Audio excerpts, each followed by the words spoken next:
see. I do believe that some things might be destiny. I do believe that I'm gonna get the best of me. I know you can't see, but I'll be on top. Team name tag on every spot.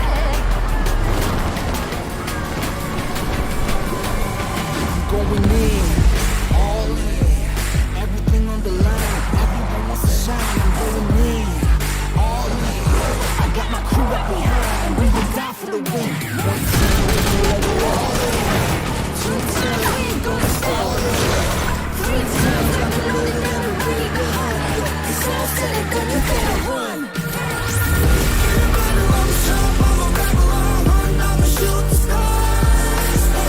We're fighting for that one cause, one team, one dream, shooting stars. In the battle, I'm sharp, I'm a rebel, I'm a hunt, I'm a shooting stars. Are you ready for the battle?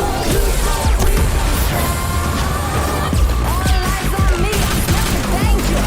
Can't turn back now, I can't erase you.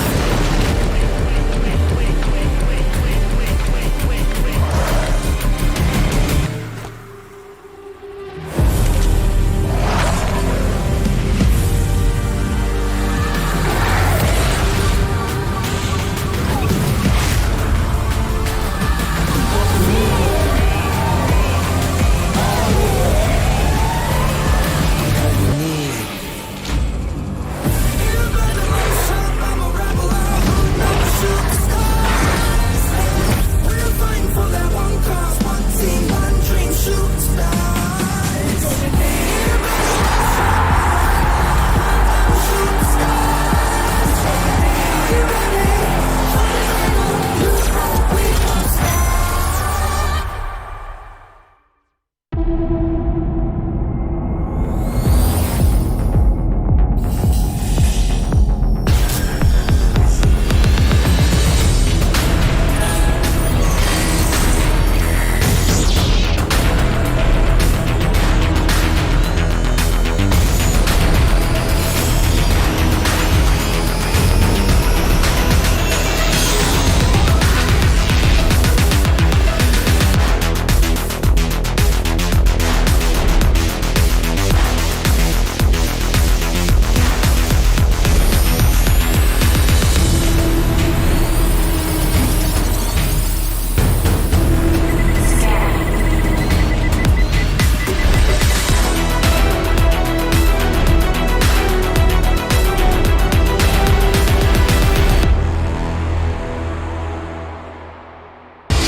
Life is too short for dreams, to only live in your head. Will you spend your time awake or with your eyes closed? 'Cause writing your name in history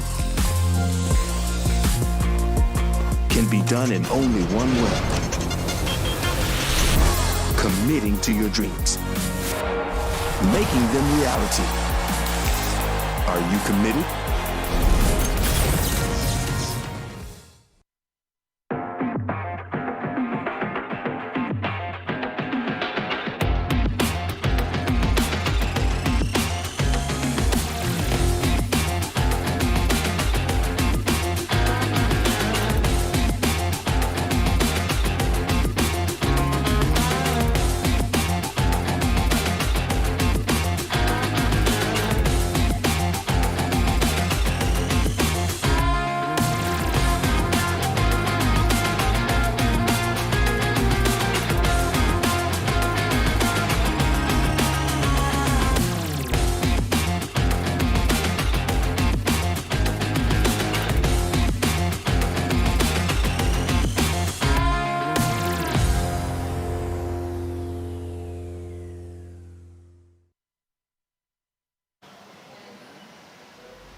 All right, ladies and gentlemen, of course, as you can see from the screen all the way behind, you can see the big logo. The Free Fire World Series is up and it is right about now. And of course, bring you throughout all of the action from for today as well as on Sunday. I mean, you know, 2 fun, packed-full day. We've got so many action upcoming. Of course, me, Abstract, as well as Holler, my dear old buddy over here, we will be going through with you through all of the actions today. Yeah, and I'm looking forward to this. This is Free Fire World Series 2021. Today is the play-ins. We're going to see 9 teams that go at it. Only 3 are going to move on, and they're going to get into the finals, which is going to be played on Sunday. Exactly. And I'm looking forward to this. There's a lot of good teams and a lot of good action coming up ahead. Yeah, there's a little bit too much teams for me to the point that I really wish that I can have every single one of these teams just kind of squished into the playoffs and have them all seen by the general public. But unfortunately, that's not going to happen. Only 3 of all these teams in the play-in teams. But for now, let us go off with an introduction. We do have new gang coming up here, as well as Singularity, Invisible, DEA, Visorar, HQ Esports, Attack All Around, First Raiders, Loud, and God's Plan. Yeah, and both of these, I mean, we know that these teams are coming in, and they're coming in hot. I mean, this is a total of, what, 18 teams that we're going to make it into the World Series, and then you're going to have 3 more that are going to go into the finals, which is, of course, going to be a grand finale of 12 teams. I mean, we only have 9 today, and we're going to just see how strong these teams are. We're going to see which ones are going to really make it in, and let's talk about the format here. All right, of course, one of the most important thing is that we have a major prize pool, right? So prize pool, man oh man, with a total of $2 million. 2 million USD. Yes! That is a lot of money. And just because of that, you can pretty much see on the first place team will then go back home with 500,000. That's $500,000 USD just for being in first place. Yeah, and after with today, if we're talking about the play-ins, right? 4, 5, 6, 7, 8, 9. All of those teams, yes, they'll be eliminated, but they're going either home with 50K or 40K. So that's now no small earnings, especially for just a day's amount of work. This is a very honest, and of course, this is a very considerable amount of consolation prize. To be honest, if I'm ever in their shoes, of course, I would be striving for the top. I would want to get as high as possible, because the prizes, well, it multiplies. It just goes up and up and up. But in the event that I get myself in, well, I couldn't get myself into the finals, it's still something that I would absolutely love. Yeah, and if we're looking at the points, how do these guys get in? How do we know who's winning, right? Every single kill is going to get you a single point. First place, which is, of course, the Booyah, is going to get you 12 points, which is considerable considering second place gets you 9, 8, 7, 6, and we go down all the way to 2 points. You're getting something at the end of the day, but you want to survive and you want to make sure that you get those kills. Indeed. So a little bit contradictory, but this is still what it is. The Booyah is very, very important. As much as you want kills, in the end, as long as you survive long enough, you'll be able to get yourself to the final circle, and thus, if you manage to get a Booyah, you pretty much get yourself that guarantee 4 kills for killing the second last squad, and you yourself is the last squad. So if you get a Booyah, that is essentially 12 plus 4 points. That's 16 points that you are already on top of people. And not only just for the fact that Booyah gives a lot of points, it also plays a considerable role in the tiebreaker rules. This is what happens. In the event that we have 2 teams that have the same score, we are going to be looking at first the number of Booyahs. If there happens to be a team that have 1 Booyah more than the other, then that's all. That is very simple. But in the event that they have the same amount of Booyahs, we will then look at the total kills. And then, if it's still tied up, we'll be looking at a survival ranking in the final round. And this is actually very important. If we look at League of Brasilia, what happened was Fluxo and Loud, both of these guys had 103 points going in, but Fluxo had that 1 Booyah, and that's why they're in the play-in stage. Loud are now playing for their lives as they're playing in today. Yep.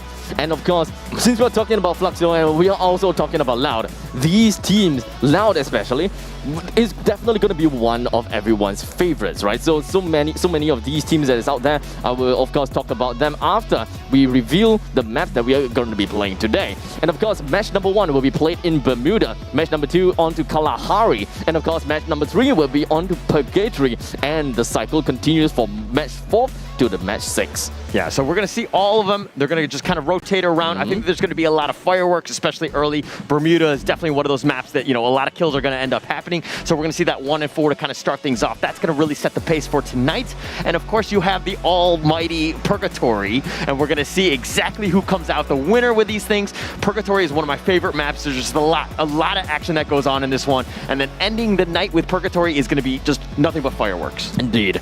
And well, what can I say? ladies and gentlemen, I really hope that every single one of you guys are very excited for what all of these teams have got for you guys today. We will be jumping into the game pretty darn soon, but before we even jump onto that, let me just talk a little bit more about the teams itself. Because, well, we have a lot of teams, but there is a couple of teams that I would want to talk about. And first things first, Team Singularity is a team that I would definitely want to put more of my focus on because of the very fact that they have two players from Sibania in their roster. And Sibania is the team that Sibania CHR is the one that pretty much won themselves the first place in the FFCS. So this is very big. The fact that there's two of these players inside of Team Singularity as well, that is going to be big.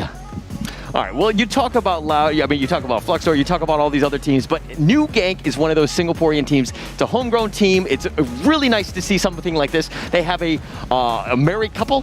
They are inside. They're going to be Mr. Frost and Mira, both of these guys. And then there's also going to be Hazel, who's the mother of Mary Jane. And so you have this nice little combination. And what's better than a MILF, which is a mother in love with Free Fire? Oh, that is a good one. But of course, I would really want to see all of these teams coming into action. New Gang, Fluxo, Singularity, and all that. But for now, it does seem like we are definitely going to be jumping into the game very, very soon. And once we are back, well, ladies and gentlemen, that is going to be Bermuda.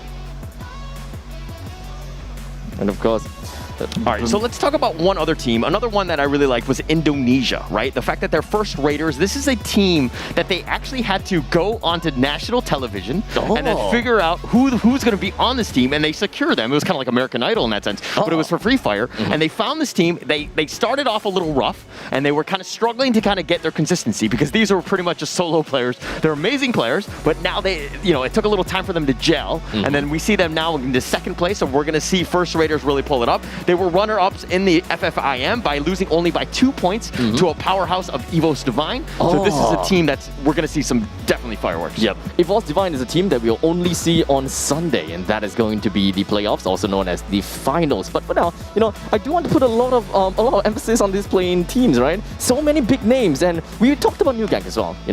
They are in for some big games. A lot of these teams are definitely teams that you should not underestimate. Of course, they are a force to be reckoned with. I do hope that New Gang is able to give us a really big action. Whatever it is, either they play slow, or they play fast, aggressive, or defensive. Whichever that they need to get themselves as much points as possible, I suppose. So there's 9 different teams. You're going to see 9 different metas, right? Everything is kind of different. So it's going to be interesting to see how they play things, especially in Bermuda, just how they start off. Are they going to be aggressive, or are they going to kind of land in, like, barren areas and kind of loot everything, make sure you got the utility going in to the later part of the game? We're going to have to kind of see how this one plays out because there's just so much potential and you do not want to get eliminated, especially early in that first game. I really want to talk about the meta itself, right? Because every single region have their own different meta. And the last time that we heard about anything about, international was a year ago. So this is very important, ladies and gentlemen. The Free Fire World Series is about to happen with game number 1 into Bermuda breaking in.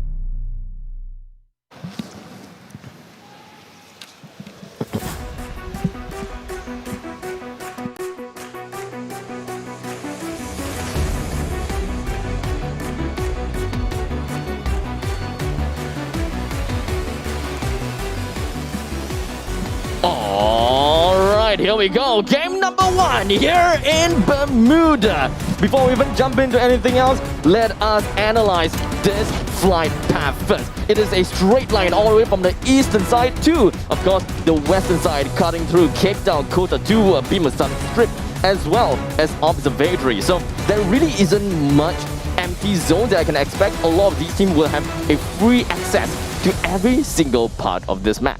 Yeah, and First Raiders and GDP, both of those guys are on the bottom, and you're going to see an early skirmish here, especially by the dumpster. That's a good way to start off the night. But Omar kind of hiding here, doesn't really have anything. Does need to be a little bit careful. As I Am Susa's right across on the other side of the wall and notices that he's around, and he's jumping around with joy because he has a gun. Yeah, I mean, at this point of time, I don't even know who is going to be the one that have the upper hand. Is it going to be God's Plan, or is it actually going to be First Raiders? But for both these two teams, I'm pretty sure that no matter what, they will try their best not to be too close with one another, because, to be honest, this is not the best way to start. Jumping right into one another inside of Sentosa, this, well, not a great start, especially if you start to lose one member a little bit too early. Yeah, you do not want to start off handicapped. This is a huge issue and a problem with, there's a little bit of luck involved in Battle Royale. So you definitely want to be four-man going all the way in as long as possible. Make sure you have those numbers, and it looks like GDP have gotten away, and it looks like they did not lose anybody. So that's a pretty big win for them, considering they seem to be in a very bad position in the beginning. Yeah, I mean, well, they dropped themselves too close onto First Raiders. They did manage to get themselves to the southern part of the island, below of Sentosa, but that doesn't mean that they are out of, well, all harm's way just yet, because one of the most important things is that they can actually get themselves by zip-lining through into Mars Electric. And unfortunately, Mars Electric is not uninhabited. There is Team DEA that is just around the area, inside of Mars Electric, as well as Pochinok as well. But looking at the entirety of the map, there is going to be a lot of choke points that is just going to be happening right around the Pochinok area towards the peak area, as everyone just slowly converges themselves into the center of the map.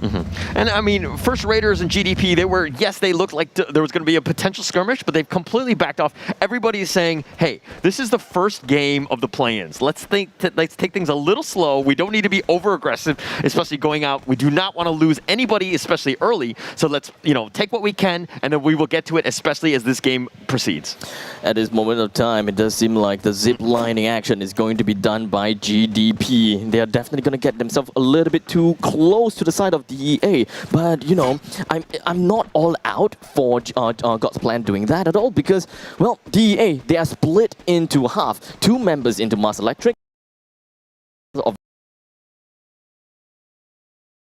Definitely be some down half of DEA squad to make things a lot easier as they slowly proceed themselves to the mid or perhaps even the late stages of the game. And I do think that they probably may have found JRDY. Yeah, they found Jordy. I think they're kind of making a move on him. Remind is kind of backing him up, but it looks like it's going to be a 4-on-1. Jordy's completely caught out in the open. He's looking to get some major damage taken to him, but he's still up for some reason. Apparently, GDP not able to hit their shots. They did manage to get a decent amount of hit onto the side of Jordy, but unfortunately not enough to bring him down. And that is the most important thing, right? To bring your opponents down. They managed to find Remind as well because of the time turner that actually just popped right in front of their eyes, but they just don't have enough firepower to bring these two players down, and that is an opportunity wasted. But because of the fact that they have also revealed the position, there really isn't any reason for them to go overly aggressive against DEA. Yeah, they're grouping up here. They're trying to, DEA sticking around. He's like, hey, Jordy, hey. He's making the call out. He's like, I'm getting shot. Somebody help me out. Let's get to it. So they're sticking together, and they're going to be moving in. But it looks like HQ and NWG kind of close by. And HQ are in the, like on the side of the cliff. So this is a little bit dangerous because it is very exposed on this side of the mountain. Funky M, they're just running around Mill, but so far so good, at least for them. And you know what? Speaking of so far so good, New Gang, they have been wrapping themselves all the way from Cape Town to Carrington and all the way up to Mill. And I'm surprised that they are that bold to move so much. They don't necessarily have a scout, and if they do, just kind of getting himself up in front of people, especially when it comes to the riverside. But, speaking of which, we are going to be looking at 25 seconds in before the circle closes. And the circle has also revealed itself to pop itself slightly towards the southern part of the island. Yeah, Mr. Frost taking a lot of damage there. HQ is nearby. Mind you, Mr. Frost is like their highest kill fragger on that team. So you lose him, you got a hard time ahead of you. And mind you, he had 40 kills in the SG finals. This is a guy that does need to stay alive, needs to stay alive. Hazel's getting some shots off, and she's going to have to run away here, and she's getting shot. She does get knocked. That's going to be the first one, and that's going to be the first kill, at least, or excuse me, the first knock, at least of this one. Frost is going down as well, and it looks like they're completely exposed, the blue, and that's going to be another one. Oh. So they're kind of in a rough spot here. Yeah, it's completely pincered all the way from north, south, east, west. Every single part. I didn't know the HQ kind of changed their name to Attack All Around because they literally attacked all around onto Mr. Frost at that very point. Yeah, they did it. And mind you, Mira and Mr. Frost, like any married couple, you saw what they did. They split up, right? Yep. I'm just going to say, now it wasn't a divorce level of split, but they were definitely on other sides of the mat. They were not on the same page. Yep, unfortunately, they are kind of they're kind of forced out. They are not. It's not kind of a strategic positioning whereby they are just like, oh, we are gonna pincer the opponents. But it kind of seems like a little bit of a communication breakdown, or they can't exactly do anything once they realizes that hey, the opponent is right on us. We need to do something about this. And just like that, we've got 2 of the New Gang players already down, and that is going to be quite a pain for New Gang to even get themselves closer into the circle. Yeah, and this is a moment where, I mean, look at how far off Mira and Mary Jane are right now. They're just so far from each other, and they're just going to just look to survival mode, bunker down, just do what they can. But if we're looking at Omar, speaking of bunkering down, and Andres just kind of sticking around here, they are, it looks like first Raiders and DEA, a little bit of a firefight coming at you. DEA, though, all 4 of them are still pretty healthy. But speaking of healthy, Darkhold wasn't exactly, as he did manage to, receive a small little amount of damage. Kind of seems as though there's just a single lone bee from a colony decide to just punch one in. Well, it's not that big of a deal, as First Raiders have decided to get themselves out of the vicinity and getting themselves away from DEA. And this is pretty much the epitome of the start of an international tournament, right? Everyone wants to go aggressive, but yet they do not know what awaits them in front. So they want to get the points, but placements is more important, and all of these teams, they have a lot of discipline onto them. All right, the drop is about to happen. AAA are right there. Viceroy are also nearby, and I don't know if they're going to stick around for this one, but it looks like they're going to be a little exposed, which is okay. There we go. You've got the complete of the scouting, and that's going to just kind of end that one there. But if we're looking at AAA and Viceroy, they're very close. It's so weird because GDP, all the 3 teams are right around this area, and yet nobody's really committing for anything. Viceroy's factory is a really big vicinity, and the fact that GDP is unable to break into factory and kind of play the elevation game from ground floor to second floor, it pretty much means that Viceroy is marking their spot, right? Marking the territory, ensuring that no one gets themselves into factory, because factory is a really valuable position over here.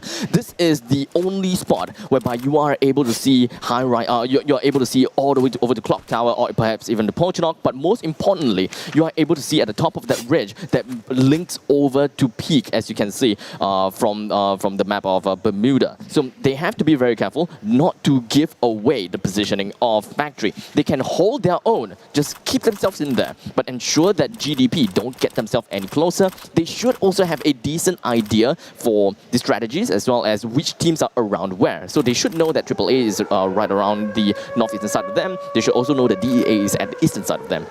Yeah, and look at Bruno, just kind of looking, just trying to peek over, realizing that the circle is a ways away. They have plenty of space, but AAA are in that red zone. They do need to be a little bit careful. They need to make a move at some point, but they're kind of right in the middle of things. I don't know if that's where you really want to be, especially in the first game. Well, AAA, they don't have any cover for themselves. The best thing that they can kind of do is just kind of split themselves up so that they all don't just kind of explode into smithereens together. So the only thing that they can do, kind of split themselves up. In the very event that one of them drops, it's okay. There's still 3 other members. And if it happens to be all 4 of the players just got destroyed by the danger zone, then we can pretty much mark them as the most unlucky team in FFWS. Yeah, well, I mean, that's a record, right? In the sense of at least being the worst luck in that sense. But Neo now just making a move here, does have a nice little backpack there, very, very cute. At the end of the day, he's going to run right through here, but not another. We haven't seen too many skirmishes, and only really just 2 people dying from New Gang. That is true, because every single one of these teams, they are still kind of kind of getting their feet wet, rubbing shoulders. They still want to understand how their opponents play at this point of time. They don't want to reveal too much of their tactics, especially since since the players for the teams from the finals, they may very well be watching this very stream, and they would learn the techniques, or rather, they might want to learn how to counter against the teams that are the most promising. Yeah, but okay, GDP taking some shots here, but Janito, 25, getting some good shots here.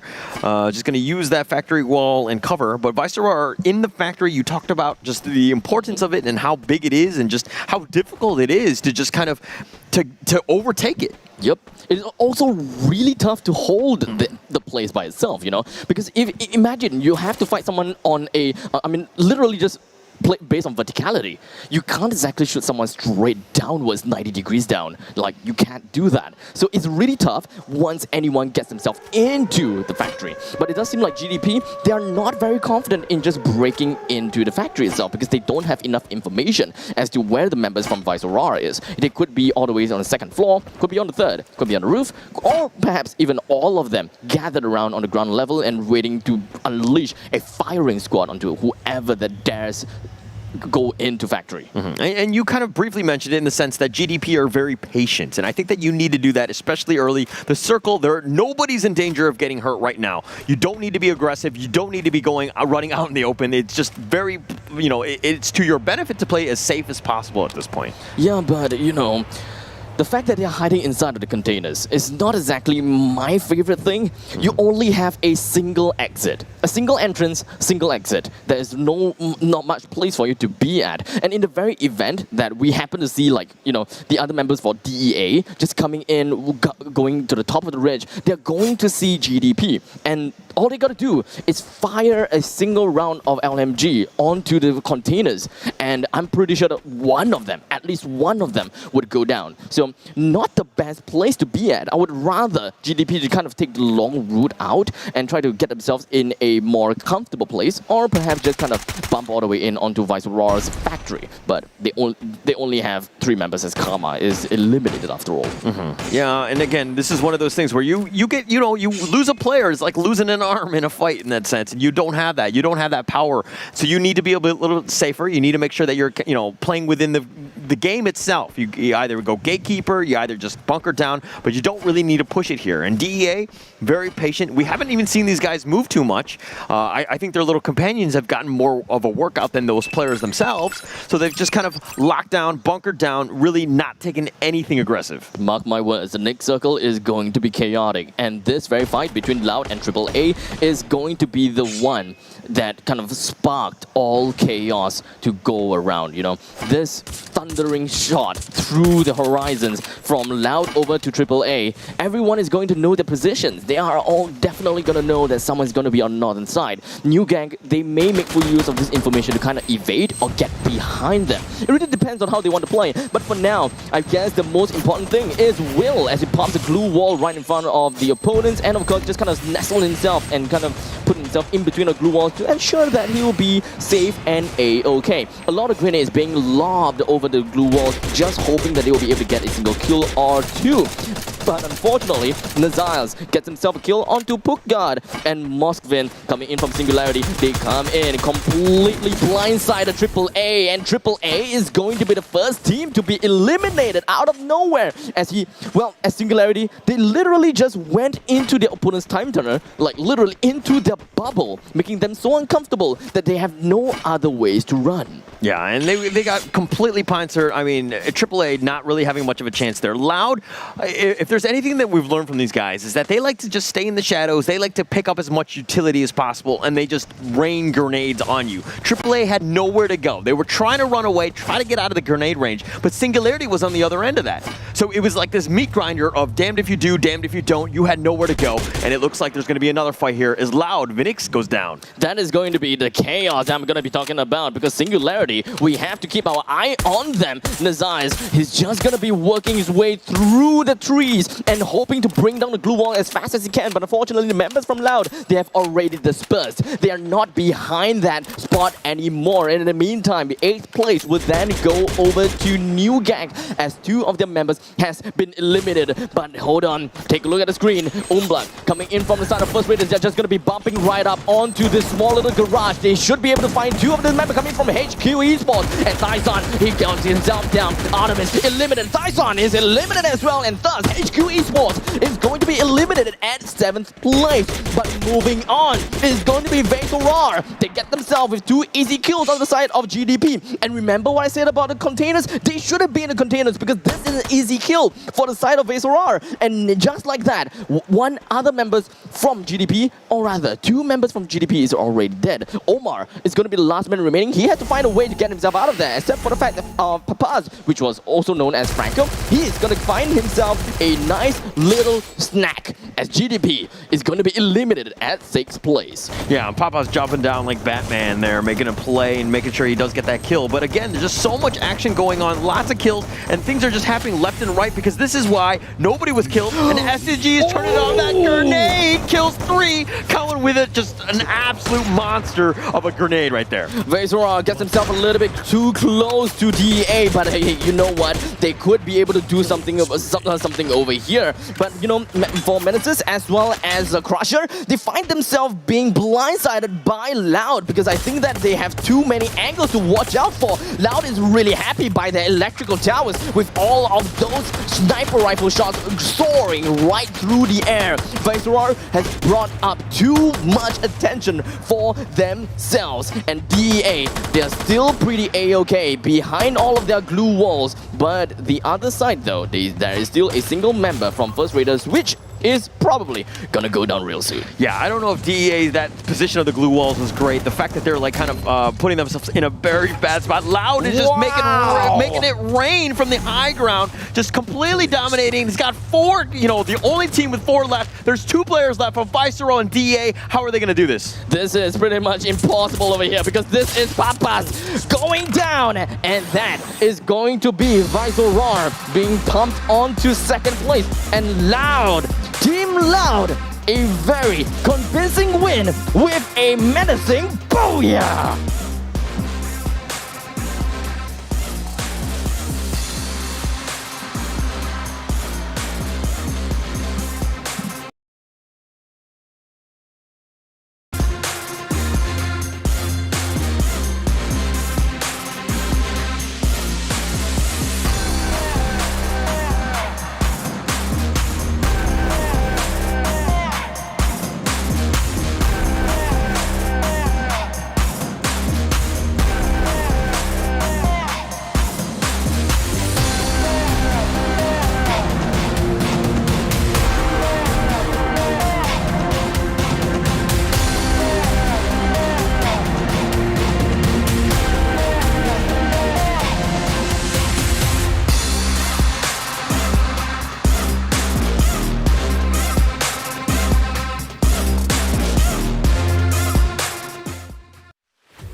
Welcome back to the Free Fire World Series 2021. Today is the play-in. We just saw the first match, Loud getting that amazing booyah. They were doing that with style.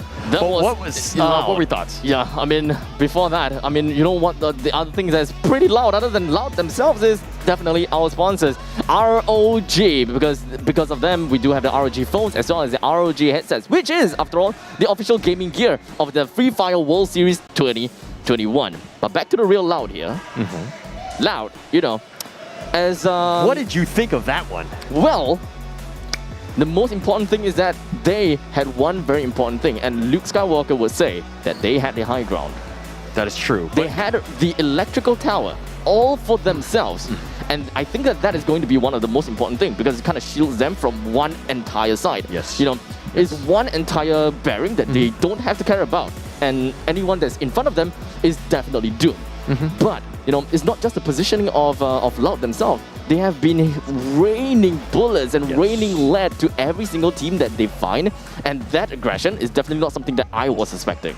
No, they have this looter mentality. They dropped in the Northwest. Nobody was there. They looted everything. They played pretty much possum almost the entire early to mid game, right? And then all of a sudden they came out and what do they have? Just a ton of frag grenades, and they just let it rain. Yeah, here's the thing, right? It seems very contradicting because I was thinking like, you know, Loud, I thought that they would be playing a lot more aggressively, especially since they went all the way to the Northwest and they're like completely free. There's no one around. But then I kind of thought to myself, you know, I'm the spectator. I'm the only one that knows that they are alone in the Northwest. Maybe they were thinking that someone is going to be in the Northwest or those kind of stuff.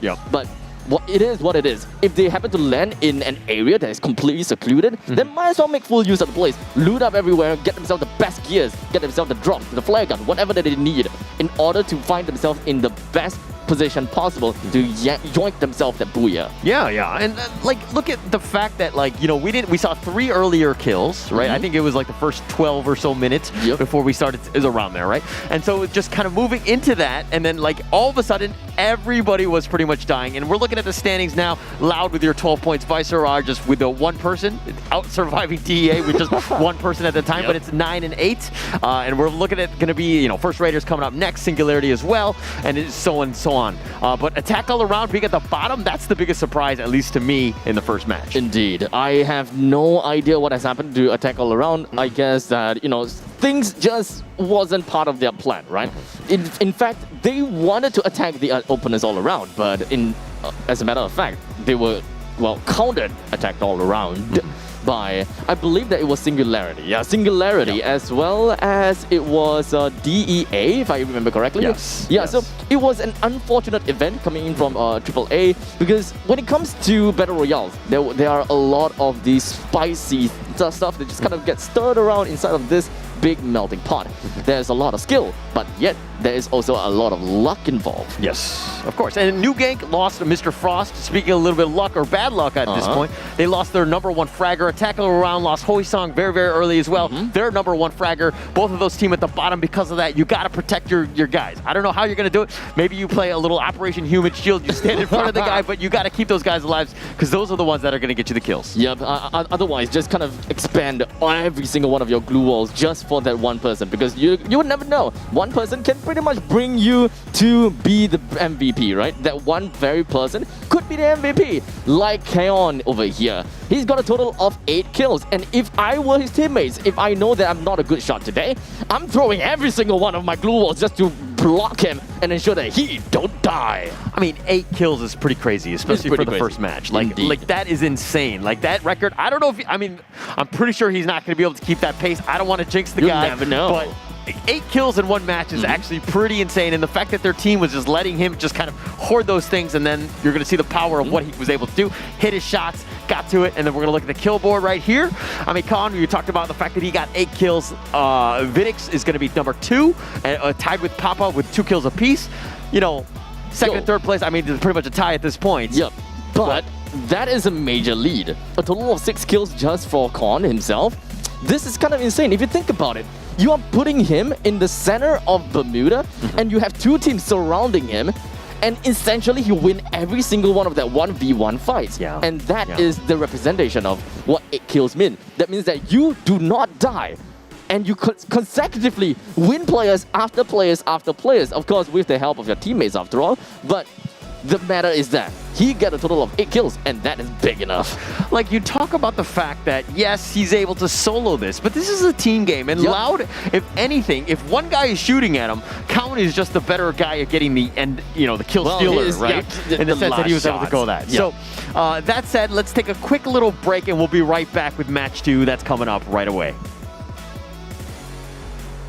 السلام عليكم، معاكم الدون قائد فريق DEA. حبيت نقول فريق VIP Sport يستناونا وينتظرونا في النهائي، راح نلحق بهم ان شاء الله وراح نهزم كامل الفرق. Kita elang bukan sembarang elang, cakar kita yang tajam, siap menerkam semua lawan. Quiero invitarlos este 28 de mayo a la transmisión de los Playins, donde estaremos compitiendo para representar a toda Latinoamérica. También quería desearle a los demás equipos la mayor de la suerte. Eu queria dizer aí para as outras equipes, cara, que vocês perderam a partida, vocês saíram de casa. Isso é louco. Espero que eles estejam preparados para perder. Я попытался iko. Мы рвем абсолютно всех на части. Мы безжалостны, мы решительны. Поэтому Флюкса, ждите нас в финале. И мы покажем, кто такие. Singularity Invincible. I'm Mary Jane, the captain of New Gang. We will see all of you on this coming 28 for the World Series. Good luck to all the teams. แชมป์เอเชียผมก็ได้มาแล้วครับ แต่ต่อไปผมจะเอาแชมป์โลก Hát Quỳ đã sẵn sàng. Hẹn BTS chung kết nhau. Let's go.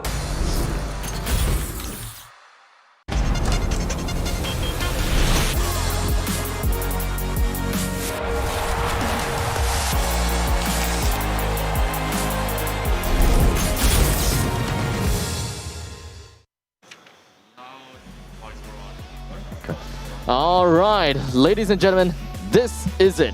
We're going to be jumping into the second game in Bermuda very soon. But, you know, a little bit of post-game analysis wouldn't hurt again, especially when it comes to the top three that we are talking about. Oh, sorry, not Bermuda, Kalahari. Yeah, that's gonna be upcoming next. Of course, we know that Loud, Viceroy, DEA, top three that's going in.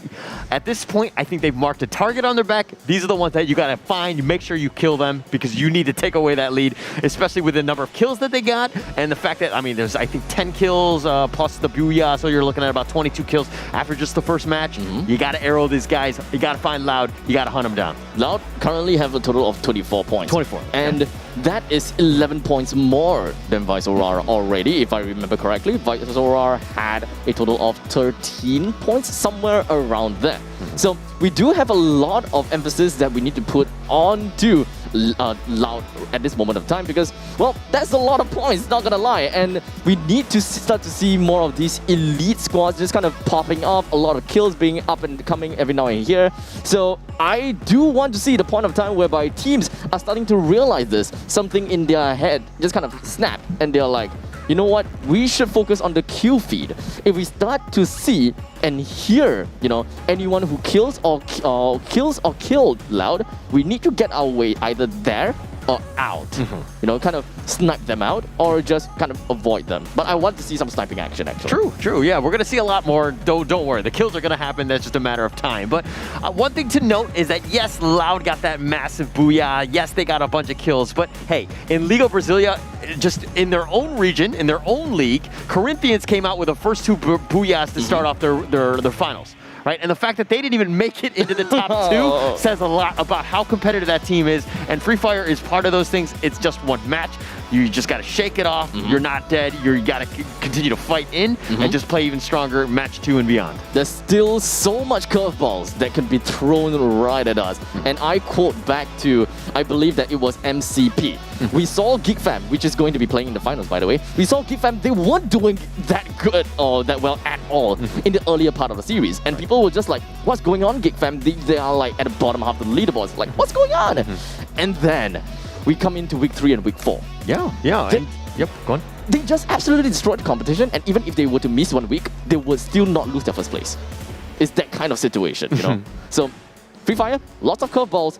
It is not over just yet. Yeah. It's not over. It's one of those things that, hey, you can look at this as a warm-up game. Yes, we might have made some mistakes, especially early, but you learn from those things. It's either you win or you learn. There's no such thing as losing in a battle royale because sometimes it's just unlucky and you can just blame them or your teammates. At least that's what I do. But in the meantime, you continue to fight. That's all it is just you need to have the never say die attitude so that you continue to fight. Make sure that your team is in place. I think that teams need to kind of play together more and not worry so much about looting and everything, just making sure that they're, on the same page. Yep, never say die, huh? I can understand how the shade are constantly throwing right at me, even though like, oh no, stop, Yeah, this is why, I like to blame you or I like to throw grenades at you, even if you're on my team. Yep, I suppose. Oh, that gives. Well, these kind of things will always happen every now and then. You get some friendly fire. Friendly fire, they're not on purpose unless your name is Holler. And of course, Holler is my best partner over here that will be bringing you through the entire commentary. And of course, if you do love his voice, if you do love his everything else, of course, you can take a look at him at, I believe, Holler TV. Yeah, you can find most of my social media is on Holler TV, and they can find you at what? Such Abstract? Yep, you can pretty much find me at Such Abstract everywhere. Yeah. I do have TikTok, but I haven't even done anything on TikTok. That I is a should, travesty. though. That is a travesty. Yeah, but Instagram is pretty much the one that we both kind of dabble in most of the time. We do have I do have Twitter. Do you have Twitter? I do. Yeah, you have Twitter. So we can kind of work around with that. So make sure check out our social media if you'd like to find out more about our lives. But for now, I believe that you guys would want to find out a little bit more about game number 2, and that is going to be happening right in Kalahari.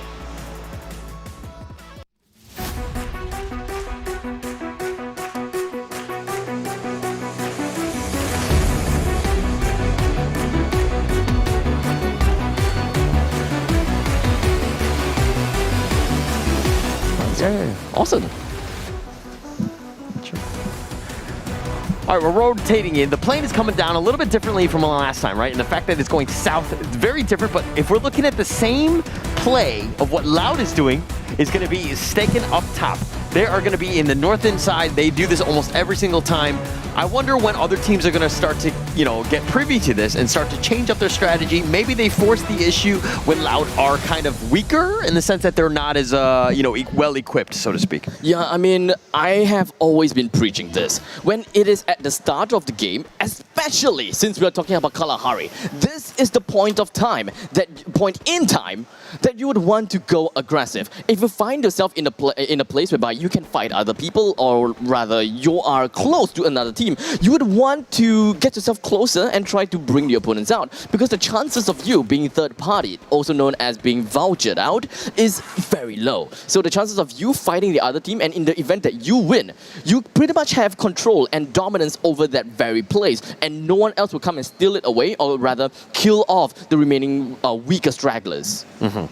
And you got to kind of balance it out in the sense of being just over aggressive, especially when you're weak, versus trying to get that loot. And you saw the power of just how much loot can help you, right? If you've got all those grenades and everything, you're going to be a force to be reckoned with, especially later in the game. So it's a bit of a balancing act. It's going to be interesting seeing how teams end up playing it. But right now, it just seems like nobody really wants to fight. Everybody's going to loot. Everyone's just going to be looting whatever they can. And of course, a little bit of a scouting mission for those people that have looted whatever that they need. But since we're kind of looking at Singularity just now, the most important thing that I would want to put your eyes on is the fact that we do have Kadarov as well as Merz. For those people that find that, hey, that name is pretty familiar, but the tag is not familiar to their name. Yes, that is because they were in Sponia's CHR's team, and these two are the players that I pretty much have my eyes on.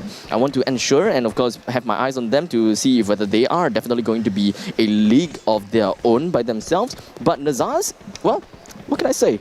Nazar's is the one that I also want to put a lot of emphasis on him, because in previous tournaments, he's fared very well. Yeah, he's been, the MVP of this team. He gets the most kills. He is your number one target. You got to make sure that you find this guy, or else he will come out and scythe you.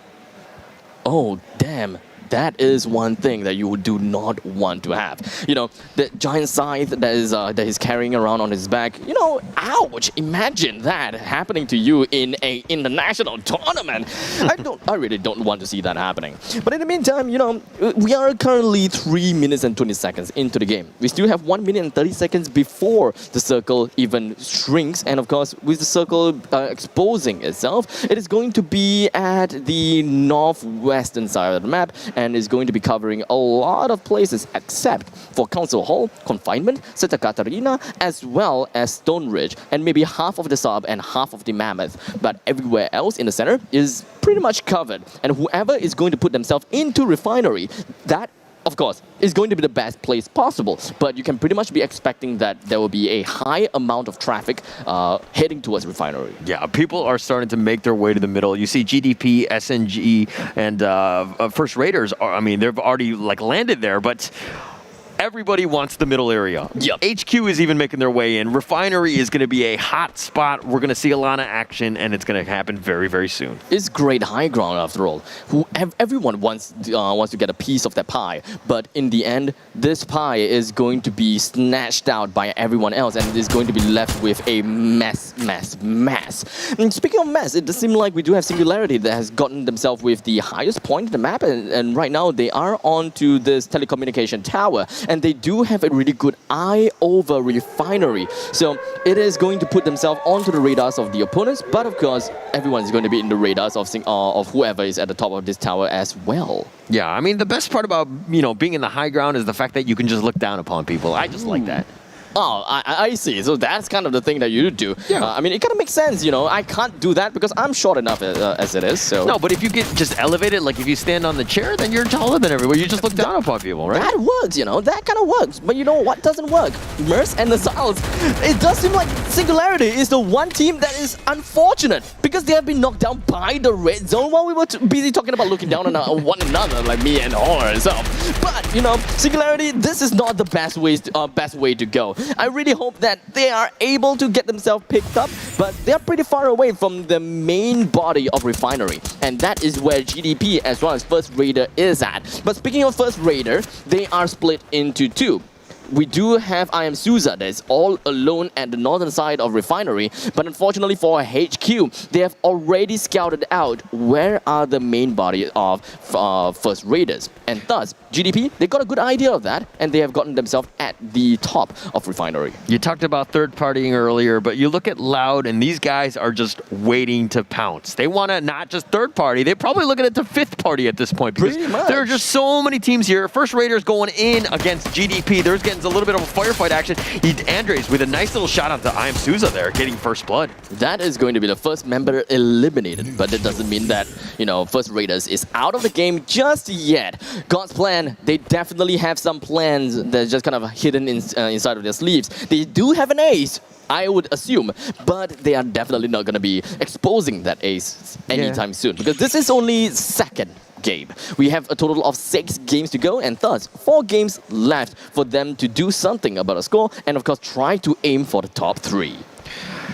Not the easiest places to be, especially if you're in the middle. You don't really want to be in that because, you got to survive. Yes, you want the kills, but at the same time, if you can't get the kills, you want to survive, right? And New Gank here, playing a little bit differently. They're all the way on the top left. They've been kind of patient. They've been sticking around. They don't want to fight with anybody. Viceroy top right.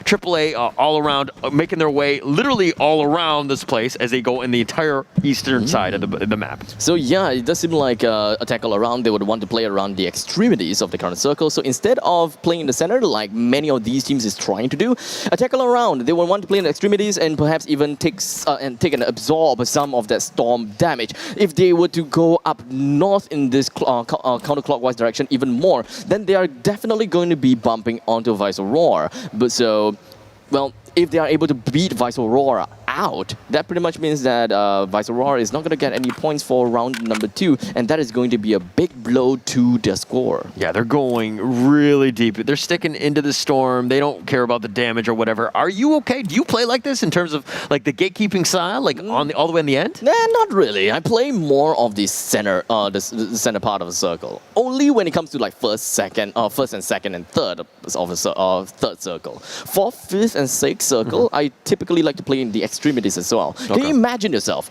playing in the sixth circle and your entire team is right in the middle of a plain grass field and you're just putting up glue walls in the north, south, east, and west just to ensure that no one hits you while everyone knows where you are. Just lobbing a little bit of grenades over there is going to be guarantee a wipeout for your team. Yeah, and that's why you kind of like. For me, I definitely like to stay on the extremities. I just kind of stick on the side, but it really comes down to what buildings are available to me, what sort of cover, and then I'll kind of change my play style and my strategy with my team just based on what is available to me.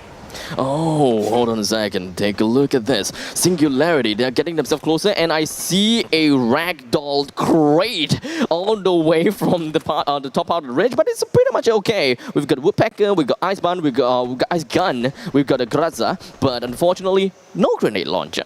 we are not going to be looking at any pew pew anytime soon. Yeah, definitely not at this point. But they're going to kind of stick around. Again, this is what? Just the second circle here. This is probably one of the bigger ones because AAA, you know, Viceroy, which we both talked about, all the way on the end. They definitely need to start making their way in. I think they've spent a little too much time on the outside. Yeah, I mean, they are not going to get any kills at this point of time. But, you know, I guess they're kind of adapting to how game number 1 was because they kind of understood that, you know, this lobby itself, oh, hold on a second, this lobby itself is not very aggressive. That's what I was trying to say. But, you know, the aggression is going to start right here. Katarov is going to be eliminated early into this game. Moskvin, the next one that got shot down. This is not a great start for the side of Singularity, and another member was not able to get picked up anytime soon. Nazal's being knocked down too. The entirety of First Raiders, they have managed to get themselves a total of 3 kills, and only 1 remains, and that is going to be Merce, hiding himself behind this rock formation and playing some kind of verticality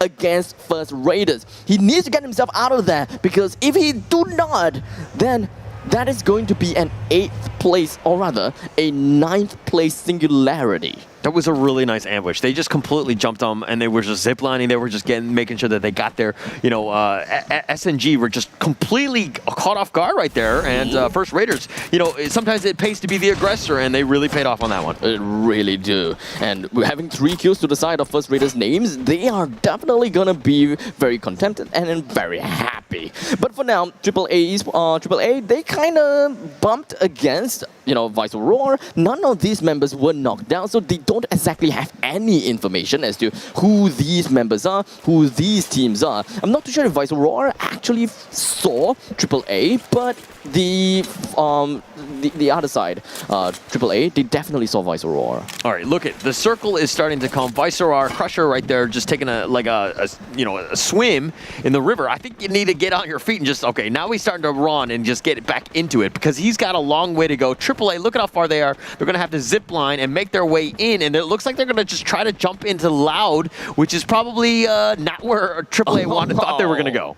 This is not going to be good. They are flying all the way from the eastern side of the map and literally just kind of skateboarding themselves right in front of Loud. And they're pretty loud with their advances, and I don't think that Loud is going to leave them alone like this. Time Turner as well as Glue Wall being popped right up. Hoi Sang, he still have 5 total Glue Walls, so they do have a pretty good Glue Wall economy, but unfortunately they're playing a little bit of verticality against Loud. Loud is all the way down to the lower part of the ground, but AAA, they will want to be lobbing as much grenades as possible against them. 2 members from Loud, they are just going to be pushing themselves right on top of Hoi Sang, but if Hoi Sang goes down, that is definitely going to be the entire bodies of AAA to go down. He is going to be the very important one. He is the fulcrum of AAA. If he loses this this verticality, then that is going to be a easy sweep from Loud. But I'm just gonna say that Hoi Sang did a really good job deterring the aggression from 2 of the Loud members. Actually, Loud went in very hot. It was like a SWAT team that were coming in, and then Cowan actually got, you know, he took a lot of damage. He was actually at 5 HP, just barely got the glue wall up, was able to heal himself and then to res himself. But Mr. Frost looks like he just got headshotted right there, and GDP Andres is on a roll. I really like what Loud did there, right? They wanted to go on the aggressive against their opponents, especially on the AAA, but they realized that, you know, they have shot their shot. They are staying a little bit too long, and they definitely do not want to overstay their welcome, and thus they just got themselves out of the equation, out of the situation before anyone comes in and third party them. And that is the last thing that they would want happen to them, being killed while being occupied. Yeah, it's definitely not where you want to be. Very bad spot here. But look at this circle. Very, very tight. And it looks like GDP and, you know, there's going to be a little bit of action coming in. I think NWG, I believe we're all eliminated on this one. Yeah, so they are going to be dropped onto the 9th place, unfortunately. And we are going to be advancing ourselves into the 4th north part of the circle, as now the circle slowly shrinks, and a lot of teams is going to be at the northwestern side of the refinery. You can pretty much see there's so many teams right about here. Loud is going to be right in front of Merz, and he actually stood his ground pretty nicely. So, SNG, they're gonna go straight down. Darkle is going to be getting himself the sniper rifle up and gets a shot down onto Vince. Joker from First Raiders is going to be eliminated as well, but of course, first things first. They have to resurrect their own fellow friends first. Save first before going on the aggression. A triple kill onto the side of Darkle. They are doing pretty darn good. That chaotic front at this very platform is definitely the chaos that I was not expecting. Yeah, Jordy here with a nice little knock here. Bruno making his way around. Will looking around to go around and try to find Bruno, but that pillar is there and that wall is just on the edge, and they're looking to just skirmish here. Can they actually do it? And he does get the nice little kill. AAA does get eliminated. Will with that nice play. Well, my oh my, that Vector Akimbo.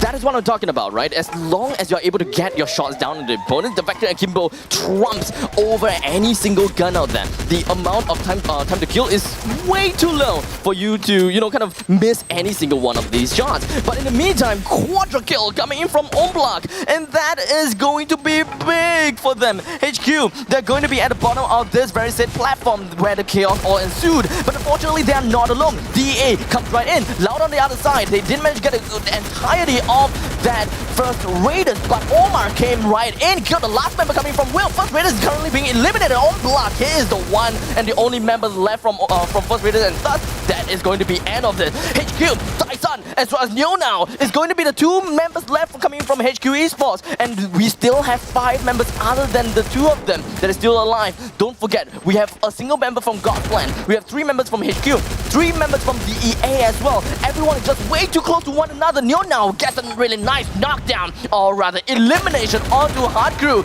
and that is a really big grenade as he flew over to the opponents. And now with only 6 members left, Neo now as well as Tyson, they are pretty much all done and dusted. HQ eliminated at the 3rd place. God's Plan is the last team remaining fighting against DEA. 1v2. How's this gonna be like? Omar, he's just gonna be hiding behind this rock formation. He's just gonna get a really nice shot on the Johnny, but unfortunately, he still takes down one person before he himself takes the kill, or rather takes, the down. And that, ladies and gentlemen, is gonna be a booyah over to the side of DEA.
What a marvelous display coming in by DEA, snagging themselves that booyah right off the bat for game number 2.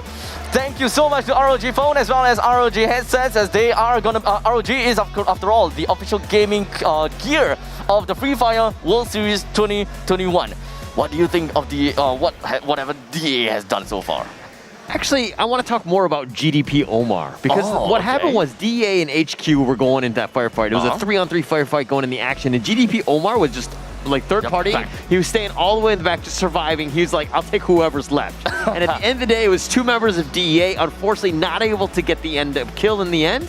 But the fact that he survived, got second place, which is a pretty big win. You need those 9 points. It's going to be very helpful. Got the knock, didn't get the kill, but nonetheless, when you're down 1 versus 2, this is the best you can do. Exactly. And, well, there's just so many things that's happening right below the platform to the point of time that I don't exactly even know what has happened, to be honest. As much as I want to say that I know exactly what has happened over there, but, you know, I can't be that honest enough to say that I know exactly who knocked who, because that was just so much chaos going on there. But all in all, we've got some of these big teams that unfortunately was not able to get themselves like super good kills or perhaps even good amount of placement points. In fact, the 2 teams that I've been looking out for, of course, that is Loud as well as Vice Aurora. I believe that these 2 teams, they didn't do that well in this very game. And another team that kind of sticks out to me as not doing as well as I thought would be Singularity.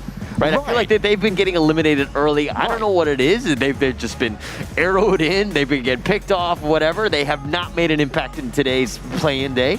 So that's a little worrying. I mean, yes, it's only 2 matches in, but now you got 4 left. Really don't have any room to maneuver it. Exactly. I mean, we are talking about the fact that, a single game, it doesn't really matter on the grand scheme of things, but they all accumulate, right? This is just kind of like, even if you lose 1 round, it's okay. You have 5 more rounds to go. You lose 2 rounds, it's okay. You got 4 more rounds to go. But slowly and slowly, if you do not stay consistent, even if you get yourself 1 single booyah at the end of the game, were you consistent enough for the past 5 games in order to get yourself that top placing? Think about that. Yeah, and there's really no more room at this point. You got to get top 3. This is the most important thing. This will let you, if you're, not in top 3, you're eliminated. You're going home with boohoo, 50,000, 40,000 USD, but at the end of the day, you want to get in the grand finals and have that chance at that $500,000, which is going to be played on Sunday. Yikes. You got to get yourself a chance. You got to be top 3. There's just so much things going on about, and once again, consistency is key. If you are going to get like a single booyah, and then the rest of the game you just kind of flop, that is not what you want to be looking at, right? So the main thing that I want to look out for here is consistency. Who is the most consistent one? And it does seem like Singularity, they weren't that good in this very game. Vice Aurora, they were in 2nd place, but now they are in 7th place. Attack All Around, they were all the way down in 9th place, but now they are up to 6th place. So they're pretty much doing a little bit better in this very game. But DEA though, they were 3rd place in the game number 1. And now they are 1st place here, and thus that is a total of 19 points for themselves. I think that it was only in just the match 2. I don't think we have the cumulative score. No, this is not cumulative. Yeah. That's good, because Loud right now, I mean, they had 24 points in that first game. They got 10 though. But the fact that they got 5th place is actually not the worst, but still, I mean, a decent number of kills to keep them at least in there. Getting 4 kills is still kind of a high number. But look at that first Raiders, 9 kills in that one. That was a pretty monster game. Right. Yes, if I'm not wrong, First Raiders is the one that put the end onto Loud. I think that we do have a little bit of a nice grenading going on there. But all in all, DEA, they are impressive after all. Consistency on the third place in game number 1, and then 1st place onto game number 2. So if you ask me, that's pretty nice.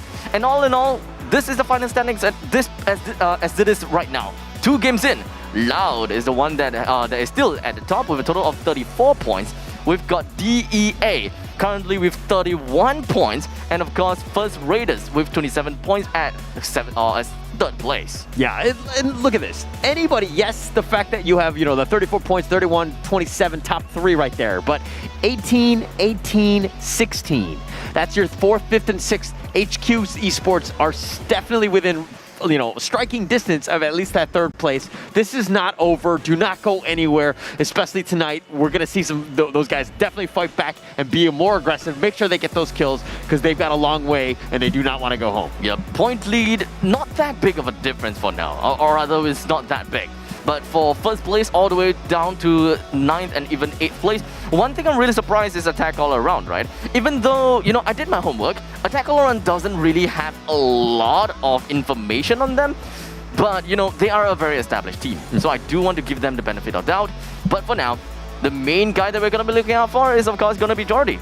Jordy here, 4 kills, but half of what Colin did last game. I mean, not to undermine what this guy did. He still get 4 kills in it. That's a monster game in and of itself. But Jordy here, Pig played big. And let's look at the top 3 kills coming up right now. Jordy, of course, with that 4 kills. I'm back with 4. He had a monster game as well. And Dark Hole with 3 from First Raiders. 7 kills between the 2 of those guys. Yep. They're really playing on strong. I mean, First Raiders is the one team that managed to get themselves a total of 9 kills. And that is pretty impressive if you ask me. DEA, they are the one that came into the play-ins from the Arab League, and of course their opponents that we were looking at before is VIP Esports. The very fact that VIP Esports managed to win against DEA in, so far, that means that VIP Esports, they are definitely going to be pretty darn strong. But, for now, DA, they do have the consistency down here. Yeah. So I believe that we can use them kind of as a power rankings to formulate how the other teams will be doing for now. Yeah, and these teams are going to be strong regardless. We knew that they were going in. I mean, yes, they were the 2nd place of their region, but their region is incredibly strong, very, very competitive. And we're seeing that why these teams, like the Loud, they were in, Free Fire World Series 2019. They have the most amount of prize money, at least in the play-ins. I think it was about 46,000. So this is a team that was incredibly strong. They knew that they were going to go in, and we're seeing why with the consistency that you talked about and the performance that they have. But that said, let's go into a little bit of a break.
Alright, ladies and gentlemen, we are right back once again after the conclusion of game number 2. We are pretty certain that DEA has been pretty darn consistent, and I would really want to congratulate them for doing so far. But game number 3 is coming up next. I wonder if whether they will be consistent here as well. They've got to be. I mean, they got to pick it up, right? I mean, talking about consistency, I want to talk about the 6th place team right now, at least in the standings, which is going to be HQ Esports. These guys are from Vietnam. They are nothing but consistent. They are nothing but stable. But what we've seen so far is that they really need to get into that next gear. They need to really step it up. I feel like this is a team that was really underlooked. They need to kind of pick things up, make sure they get those kills, because right now we haven't really seen that. And then after that one, we've seen Singularity, we've seen Attack All Around, and of course New Gang. But all of these teams right now are at the bottom looking up. They need to really step up moving forward. Yeah, I mean, we haven't really reached the halfway point just yet. So I do want to hype up Singularity at this point of time. This massive curveball may be tossed at us very, very soon. And after all, I did kind of talk about Singularity just now. We've got Mers as well as Katarov, if I remember correctly.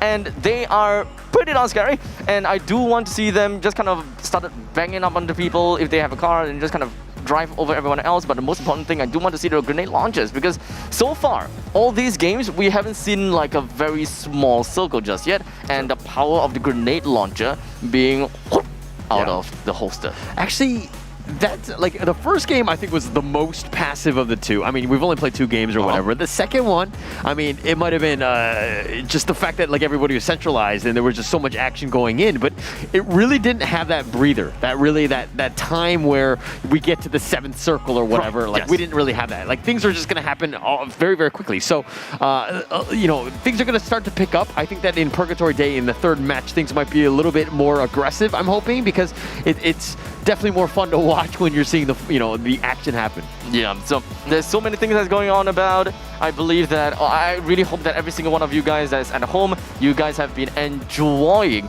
the games in Bermuda as well as Kalahari so far. So every single one of these maps, there is a very different ways to play, you know, kind of different meta. Like especially for Kalahari, I usually like to tell people to go aggressive in the start.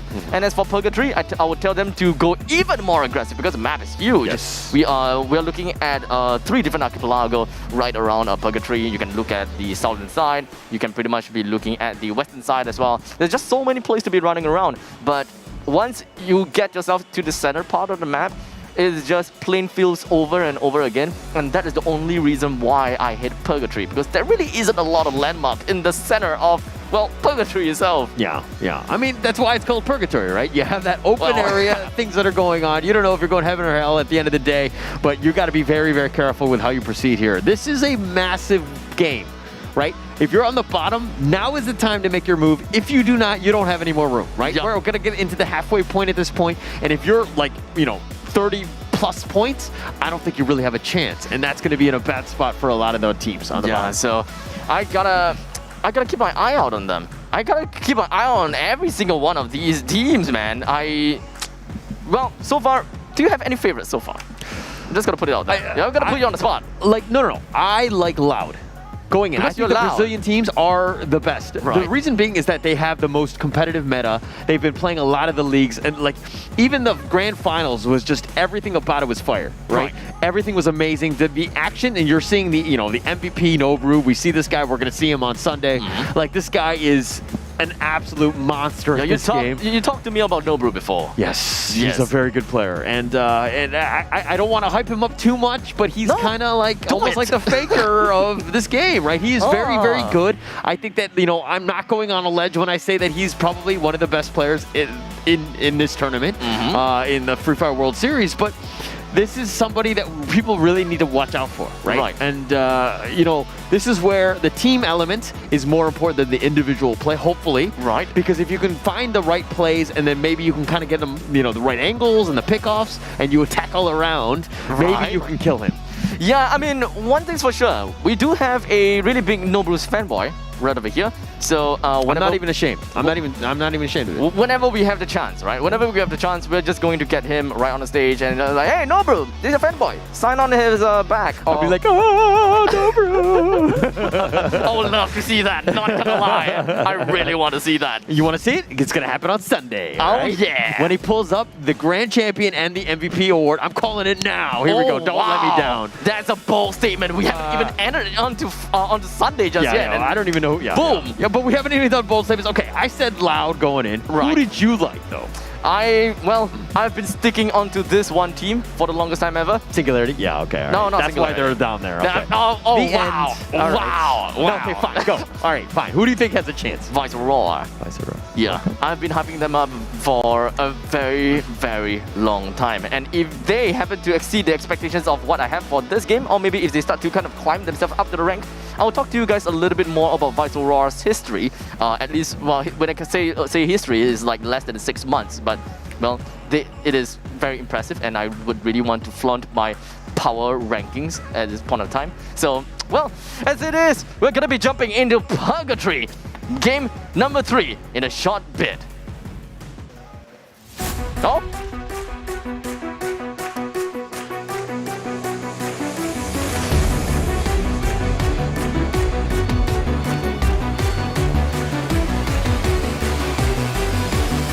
No, this one.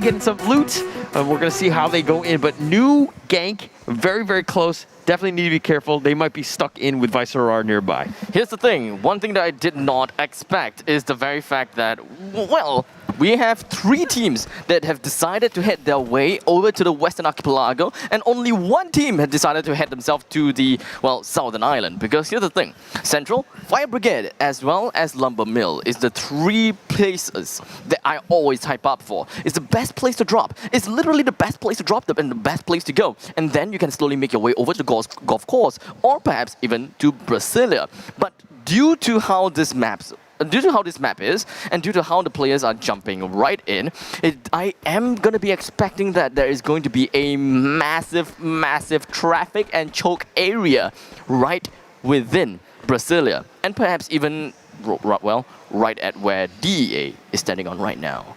All right, again, look at this. First Raiders all the way in the bottom, kind of scattered about in the bottom area. SNG, Singularity just on the right. Attack All Around are probably going to just kind of have a 3-party action going in this eastern border. But DA, centralized, Loud in the top. I really like, again, just how Loud plays with this. Yeah, so well, in some sense, we are not too wrong about the fact that Loud likes to play passively in the early stages. So that is true. Loud plays early in the most passive situation, and then get themselves with enough equipment, make sure that they are ready for a big fight, and only then they would start to aggress against other people. The very fact that they got themselves into Mode House, it pretty much puts up quite a big statement, because you can't possibly say that, yep, I'm going to Mode House because I want to kill. No, it doesn't make sense. Okay, well, you just sound like a serial killer when you say that. I just want to go there and kill. Like, yeah, that kind of freaked me out a little bit here. But Mira here, look at that nice little skin, that nice little Chinese, the chopstick in your hair. I mean, when in doubt, you can just have a meal. You got to find the other chopstick, of course. But nonetheless, you understand Mira that you just pretty much insulted my entire race of people. But yes, we use that. Of course. Bruno here picking up some loot, getting the med kits around. But Hoi-sang, this is the killer from AAA. He's going to look around, trying to get some loot here. But SNG, Singularity nearby, definitely need to be a little bit careful with how they proceed here. Yep, I mean, as the name suggests, I really want to see them start to single out one of these players from AAA. These 2 teams, Singularity as well as AAA, they are not doing too good at when it comes to the entire score so far.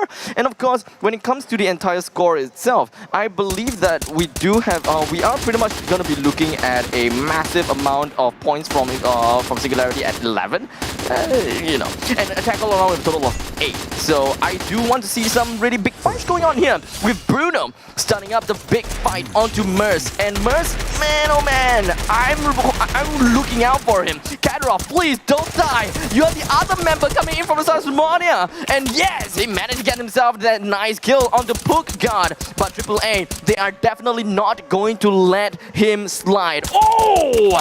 That double Vector. Vector Kimbo coming from Katarov and managed to get himself a really nice double kill right onto the opponent's feet. Katarov is just going to be knocked down by Bruno, but that is not over.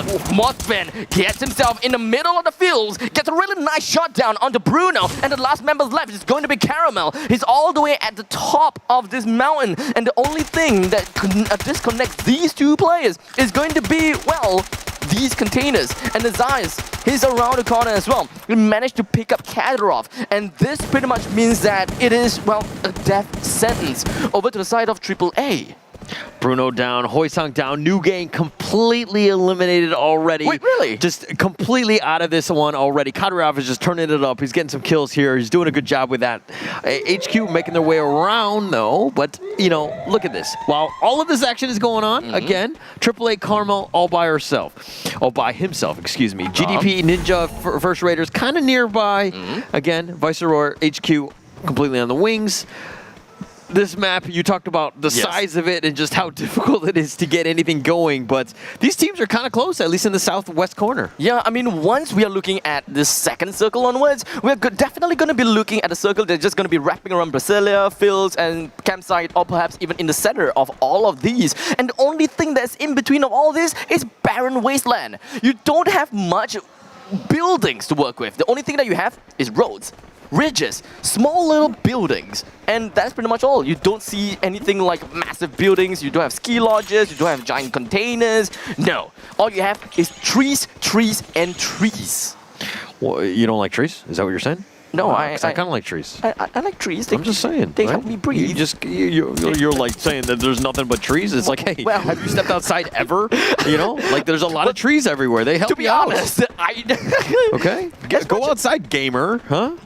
Well, you called me out. You called me out. I'm just saying. I do like to have myself some nice greeneries, but you know, I don't like eating vegetables, so I prefer to leave them alone as they slowly sprout themselves outside as they breathe carbon dioxide and give us oxygen. Do you love nature so much that you're like, I don't want to eat any like lettuce, I don't want any veggies? Have you seen because nature? Of that? Nature is beautiful, and this very view that you're looking at is beautiful. Okay, not the trailers, but just now, you know, that nice view. There's kind of like telescopic, you kind of see everything, the trees, the grasses, as well as a falling ballistas of fiery napalm.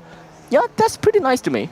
Okay, all right. Well, the napalm hit, nobody was in that circle, so that was crisis averted, at least by Viceroy, who are somewhat nearby, at least on the edge of that one, but they're not going to move in. But look at this circle, making its way to the east here. Teams are starting to get, make their way around, but HQ kind of furthest away, I would say, at least from the south. You know, they do need to make their way up. First Raiders now are going to look to just clash in with Viceroy on this bridge. And Crusher, what does he have out? His pan. Oh, no, he pulled out the gun now. Oh, pan. Okay, sorry. I thought it was something otherwise. But you know what? He's also going to be whipping out his scar and ensure that he's going to put on some scar onto his enemies. And it does seem like the other members at the end of the barrel is going to be First Raiders. Are they going to be the First Raiders, or are they going to be the First Raided? Actually, the First Raided is the one that actually went over to the side of New Gang as they got raided out. So, unfortunately for New Gang, they are out. But, you know, Joker is going to be knocked down by Crusher as they did a pretty darn good job on the onto First Raider, but I don't think that they would want to continue this gunfight any longer because they kind of overstayed their welcome. They shouldn't play in such a long-distance relationship anymore. They should get themselves closer and closer, but of course still adhering to, you know, the safe distancing measures. Yeah, they're staying at least, giving them their own team. As I say that, for Viceroy right here, just making an ambush going up the hill. They don't care about elevation. They're throwing up some glue walls, throwing out some grenades, and Papas is looking to just crest the hill at least. Not able to see anything. Throws out another grenade. Ooh, Joker is not gonna be alone. He is going to have the backs of Souza as well as Omblock, but unfortunately, he is a little bit too far ahead. I don't think that he have a very good eye of the opponents, and thus, if Viceroy is just gonna be jumping onto Omblock, there really is not much things that, you know, First Raiders could do. They have to play it a little bit faster than what they have because they are just going to be bunking behind every single one of these trees, and these trees, they are pretty far apart. And Joker here, he's got his lucky penguin nearby. Look at this, Viceroy sticking really close. Joker getting some shots in. Does need to be a little bit careful here. Janito does need to heal. They're going to just kind of bandage up in the tent, but I don't know if this is a medical tent or not, but they're sticking together here. Yep, this is not going to be good. Take a look at Umbach with the Vector Akimbo. Gets himself a really nice shot on the Menaces, as well as the other member. I believe that was Frank, I'm not too sure. But Darkle comes in from behind, gets a nice shot down onto Menaces as well. We're going to be looking at one last member from the side of VX, and Viceroar gets himself eliminated by First Raiders, and all that 4 kills is because of the head that has been torn off of the shoulders of Viceroar. Well, First Raiders, well, I gotta have to keep my eyes on them now. Chaotic fight. And to be honest, we're so close, we can hear them screaming in joy and just straight out aggression. It was like a barbarian just screaming as they were making their way in. They were just ambushing it. They were so close. There was a bunch of glue walls and everything. But just the amount of damage that First Raiders did, that was pretty impressive. And at this moment of time, Loud is still dominating the leaderboards at this point of time with a total of 34 points, as you can see at the right side of the screen. But you know what? With First Raiders eliminating Viceroar with a total of 21 points, they are definitely going to be dropping way below 6th place, because HQ, they are on 20 points, and God's Plan with a total of 18. This is not the way that I want to see Viceroar getting out of there. But you know what? I am pretty darn happy for First Raiders. They have put themselves in a considerable lead in front of Viceroar, and now AAA, not able to do it. Cone here just gonna heal up. Loud is gonna still make their way up. They've been playing possum again. This is their strategy. They stick around. They stay, get as many of the easy points as they can just by staying alive. They're gonna stick together here. They have a bunch of utility. They do need to be careful about them. But with 3 teams eliminated already, and one of your favorites of Viceroar just got pointed out, that we're just gonna go into the top 5 or the top 6 teams left. And of course, your favorite team, Loud, is still in there. We'll see how long that they can last, despite how loud they Brasilia. I can't even pronounce it. But Brazil, those teams are the best. You're gonna be proven, or I'm gonna prove myself. I don't know how that works. I don't know. On Sunday, we're gonna find out who is the best one. I feel like Brazil have the strongest teams, and we're seeing just Loud just kind of at least dominate, at least for now. Well, we shall see. So for those people that really want to know, which team, which region is after all the best, you guys definitely have to check back in again on Sunday, which is 2 days from now. So make sure you come back and take a look at what we have got to offer. But don't go anywhere, because we are still looking at game number 3 here in Purgatory, and we are still not coming to the end of the game just yet. And remember, I talked about barren wastelands and in between of campsite as well as fields and everywhere else. Yeah, this is exactly the circle I'm talking about.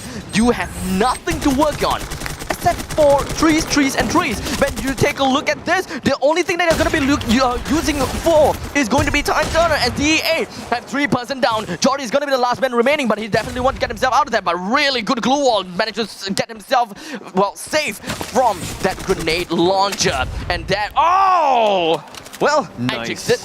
Now, with the grenade launcher, has put down quite the world of pain onto DEA. You saw the grenade launcher, you talked about it, and just the power, and look at this, more action. Joker getting the knock, Funky going as well. Ambach is just like, I'm out of here, I'm gonna go to another party. He's trying to get on this. Dark Gold's just looking to just fight this one. They're just so close right now. HQ and FR just neck and neck right now.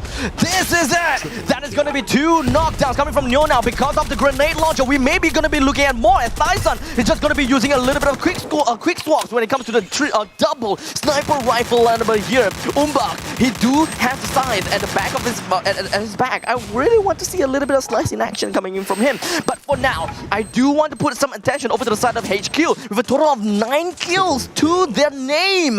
And now even First Raiders, they have 6 kills to their name. They managed to bring 1 person down. Joker almost died, but he's still A-okay, as he's just gonna get himself bandaged up, and he should be A-okay in no time. Naziles, the one that I was talking about, which is, one of the kill leaders that you should be looking out for. He also managed to get a single shot down. Tyson!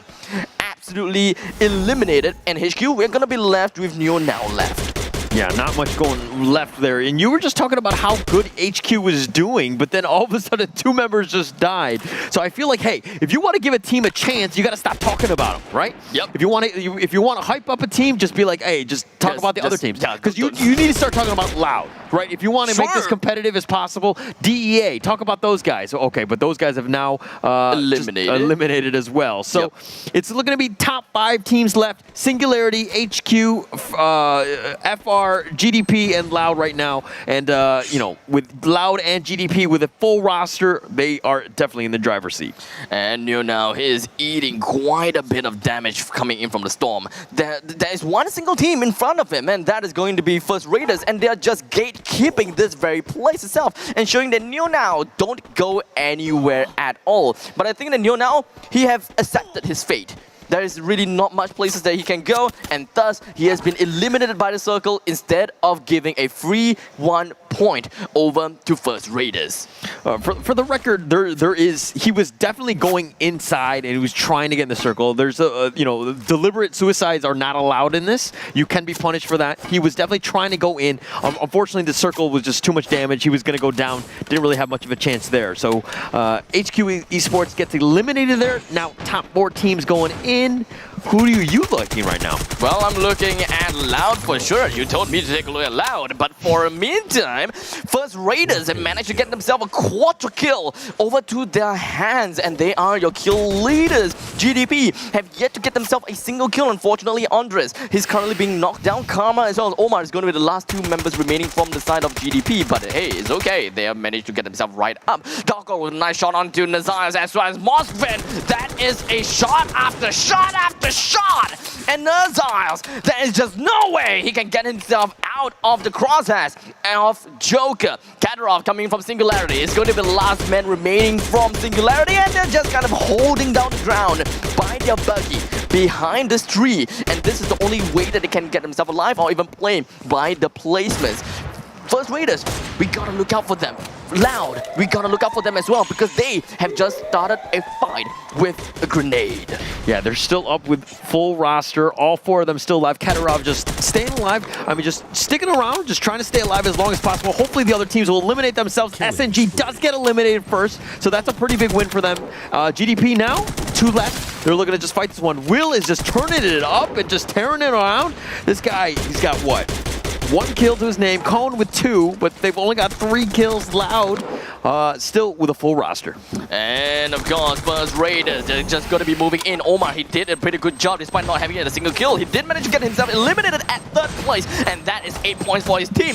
Loud, they are going to be in front of Umbak, but Umbak is just running right in their faces. He doesn't even have to do anything. And Loud is eliminated at 2nd place. And thus, we do have the champion over here for this match number 3. And that is gonna be a booyah going over to First Raiders.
and that was a booyah by First Raiders, and we just saw how powerful this team is. I mean, this is a team that came together from a national TV show, and then they're sticking together, and you're just seeing how well they played. I mean, Umbach was on point, Darkhold was well, but a quick shout out to our sponsored ROG, their phone and their headsets, both official gaming gears, FFWS 2021.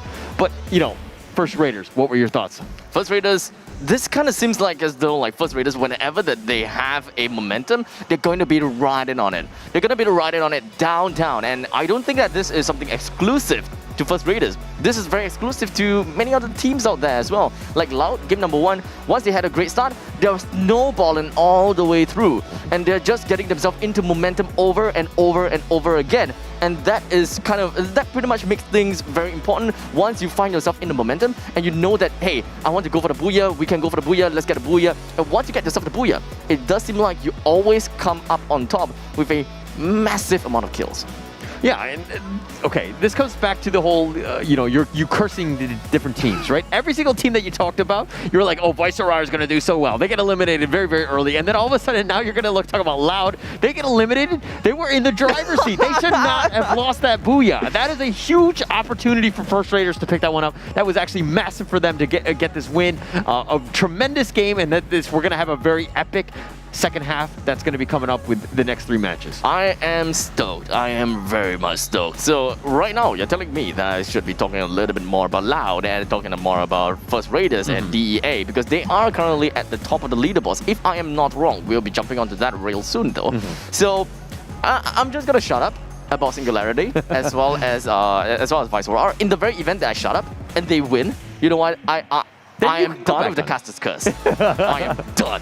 All right, you're going to go back on it, and we're going to see how that one plays out or whatever. But to be honest, it seems to be like every single time you compliment a team, they tend to drop down. I don't know if they've got like the earpiece, and they're like, oh, Abstract says we're good. And we're like, oh, we're going to play a little bit worse. Because we've seen a lot of that element, at least today.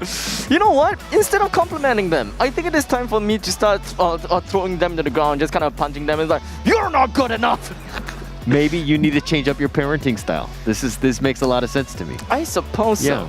I suppose so. I'm learning a little bit. Things that I've learned is that as long as you don't compliment me, I'm okay. Because, you know what I mean? Like, all this bad luck will happen. You know, things will happen to me, and I don't want that. So please don't ever compliment me, okay? I see. Understand. You are very beautiful, by the way. Oh, please don't. Oh, God. Not like this.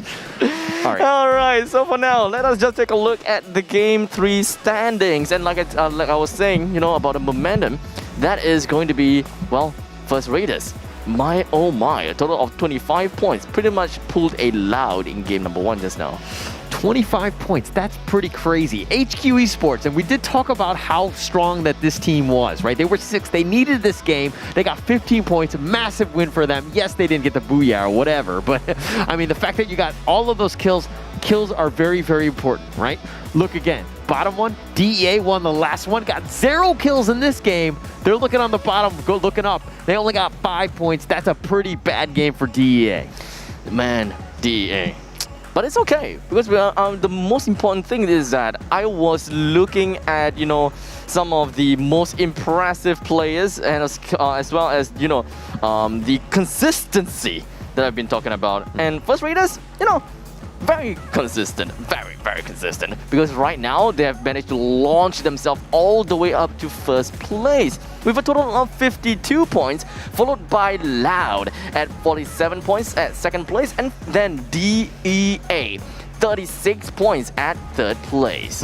And this is the Playins, right? You don't have to be the bride, you don't have to be the bridesmaid, you just need to be the next one in the sense of being the top 3. Right? DEA right now, you are incredibly vulnerable. Everybody wants your spot right now because they want to play in the grand finals. They want to play for the money. If we're looking at the MVP though, First Raiders Darkhold, of course, 7 kills. Of course, we saw a lot of neat sniper shot from him, didn't we? Yeah, he was on point. He was kind of just cleaning up. Umbach was clearing the way for him, doing a bunch of damage for him, and we're gonna have to do the whole damage like outload at, you know, later on. But let's look at the kills. Darkhold again, 7 kills. Joker though, 3 kills, really backing up Darkhold there. Artemis right now with 3 kills as well. HQ, they had a pretty strong showing from this Vietnamese team as well.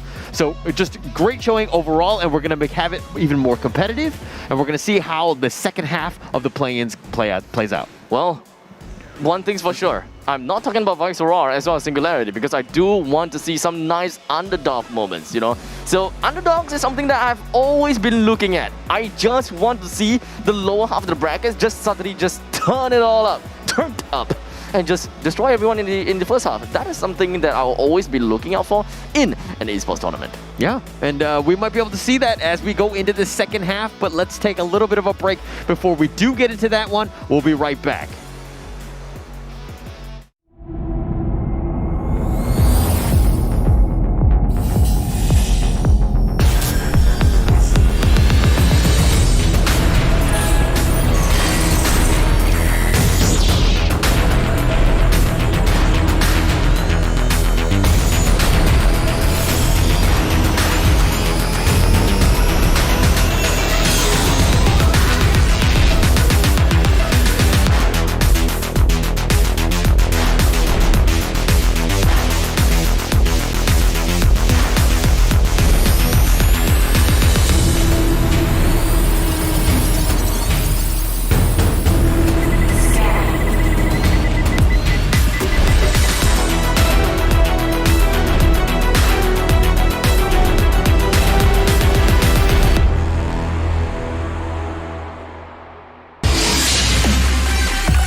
Time to level up and pay attention. Only the best can win, and I got a vision. I'm gonna be everything you said I couldn't be. I'm gonna leave my footprint, P.S. I know you see. I do believe that some things might be destiny. I do believe that I'm gonna give the best of me. I know you can't see, but I'll be on top. Team name tag on every spot.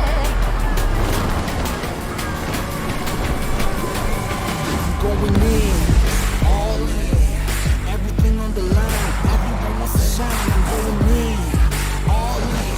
I got my crew up behind. We will die for the win. One time we go all in. Two times we go all in. Three times I'm gonna never be behind. Cause all said and done, you better run. I'm a rebel, I'm a shooting stars. We're fighting for that one class, one team, one dream, shooting stars. In the battle, I'm sharp, I'm a rebel, I'm a shooting stars. Are you ready?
Welcome back to the Free Fire World Series Play-In 2021. My name is Huller. This is Abstract. We saw 3 monster games. We see First Raiders first place, second place Loud, third place DEA.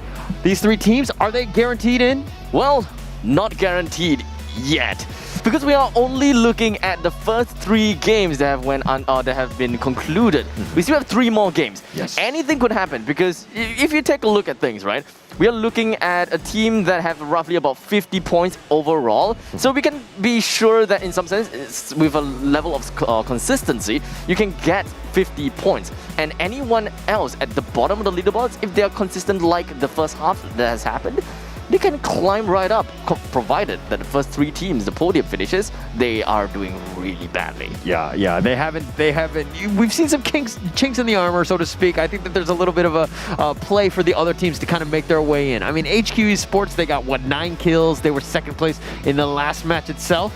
Like, this is a team that was 6th place going in, but that really puts them in the prime position. DEA do need to be worried. They only got 5 points in that last game. A really terrible game by DEA. Yeah, there's just so many things that's going on about, because whenever a team decides to go on snowballing and all that kind of stuff, they kind of overshadow every single one of these teams. So in one game, we are looking at 2 elite teams, while all the other teams struggles to find themselves even a single kill, even a single point. Because we reference back to game number 3. First Raiders had a total of 13 kills, and then HQ Esports 9 kills, and that put them in a total of 25 points as well as 15 points respectively. And then everything else afterwards, Loud with 4 kills, Singularity with 4 kills, God's Plan with 0 kills. Every single one of these teams at the lower half, they struggle to find them kills, because this is just how it is. Once you find yourself in the nice spot, you realize that, hey, I'm killing a lot of people, I'm on fire, I'm just gonna get killing and killing and killing. That confidence gets to you and don't necessarily backfire. That's true. And okay, so you watched a lot of Viceroy before in the past, and this is kind of why I understand. I've been ragging on you, the fact that you've been like right on it. But the thing is that, what have you noticed that they haven't done as well that they previously did in the other leagues? Well, this is definitely what I'm looking at, right? Because I've always been looking at Viceroy, like they are consistent in their own legitimate stance, right? They are not like super elite in their own playoffs, as well as the play-ins by itself and FFCS, but consistently they are getting themselves points after points after points. They have a good amount of booyahs, and when they do, they really go all out. And this is the snowballing factor that I've constantly been talking about. So we can just be sure that as long as in the middle stages of the game, we start to see a team that's really like ramping up on fire, we're gonna be looking at that, baby. Okay. All right, so you've got some credit, or you have got some talking points at least from Viceroy. Yes. But like, okay, now talk to me about the homegrown team, the New Gank. Right. What do they need to do? So, New Gang, they have been playing very passively all the way at the start of the game, because it does make sense, right? Because every single one of these teams that they're facing, they have a great level of mastery when it comes to using weapons, quick swaps, grenade launchers. They do have really good raiding tactics. They do have really good breaching tactics when it comes to inside the houses. They kind of know how they would want to pincer against the opponents. But unfortunately, New Gang, they are not very accustomed to these kind of movements, because the meta is different. They don't have necessarily enough exposure against all these other teams, because they are homegrown and they are relatively inexperienced in some sense. So this is a great playing field for them to kind of understand how each teams in other regions play, and then they will try to formulate a strategy. But at this point in time, we only have a total of 6 games. So this is the end of the first half. They need to think of something that is able to kind of encapsulate the entire game into singling out one person after another. They have been splitting themselves out a lot, by the way. So I think that it is about time for them to just kind of bunker down, and just kind of find themselves some kills, perhaps. So you touched on a decent number of points in the sense of having a meta, right? And I think that Singapore, and not to knock the Singaporean league or whatever, but the fact is, we total a lot. Like New Gank right now, they had in the Singapore qualifiers, they had 5 booyahs, they had 119 kills. Okay, that was more than double any of the other teams in the grand finals.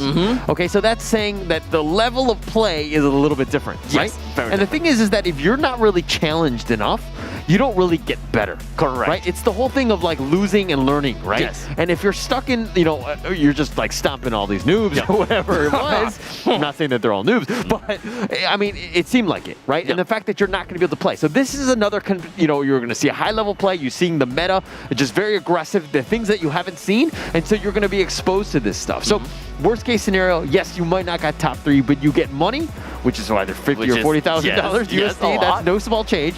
But you're also going to come out with life lessons, right? And we're definitely, Free Fire is going to be here to stay. You're going to be able to use that knowledge as you move forward. Yep. So we are definitely going to have a lot more of this regional and perhaps even international games. So those people that's watching out there, make sure you do not miss out of more of these Free Fire action. And of course, try to get yourself inside one of these esports events, because who knows? You may be the next superstar. You never know, kind of. So you would be the next No Brew. I'm going to say that now. I suppose so. We Yeah, should just kind of trademark nip that. it in the bud, or rather snip it in the bud. Yeah, so the Flexor jerseys, if you ever, you guys, the Flexor teams, I know that they're in Singapore right now, but they can just be hooking me up with a jersey at any time because, I'm definitely a fanboy. I want to get in on this train. In that case, I do want myself a Viceroy jersey, even though they are not they're not performing as well as I hope that they have. But you know what? I've been sticking on with them for a pretty long time. I've been hyping them up, and I was talking about Viceroy itself, right? FFCS, they weren't doing like super amazing, and they were in like qualifiers and playoffs. They weren't like directly seeded in, and only from that I realized that hey, they are elite in their own play-ins. They do seem like they have a chance, and ever since day number 1, I just be like, guys, look out for Viceroy. Guys, look out for Viceroy, and they're just like popping off ever since then. All right, so let's hop into the game right now. This is going to be Game 4 Bermuda. Here we go.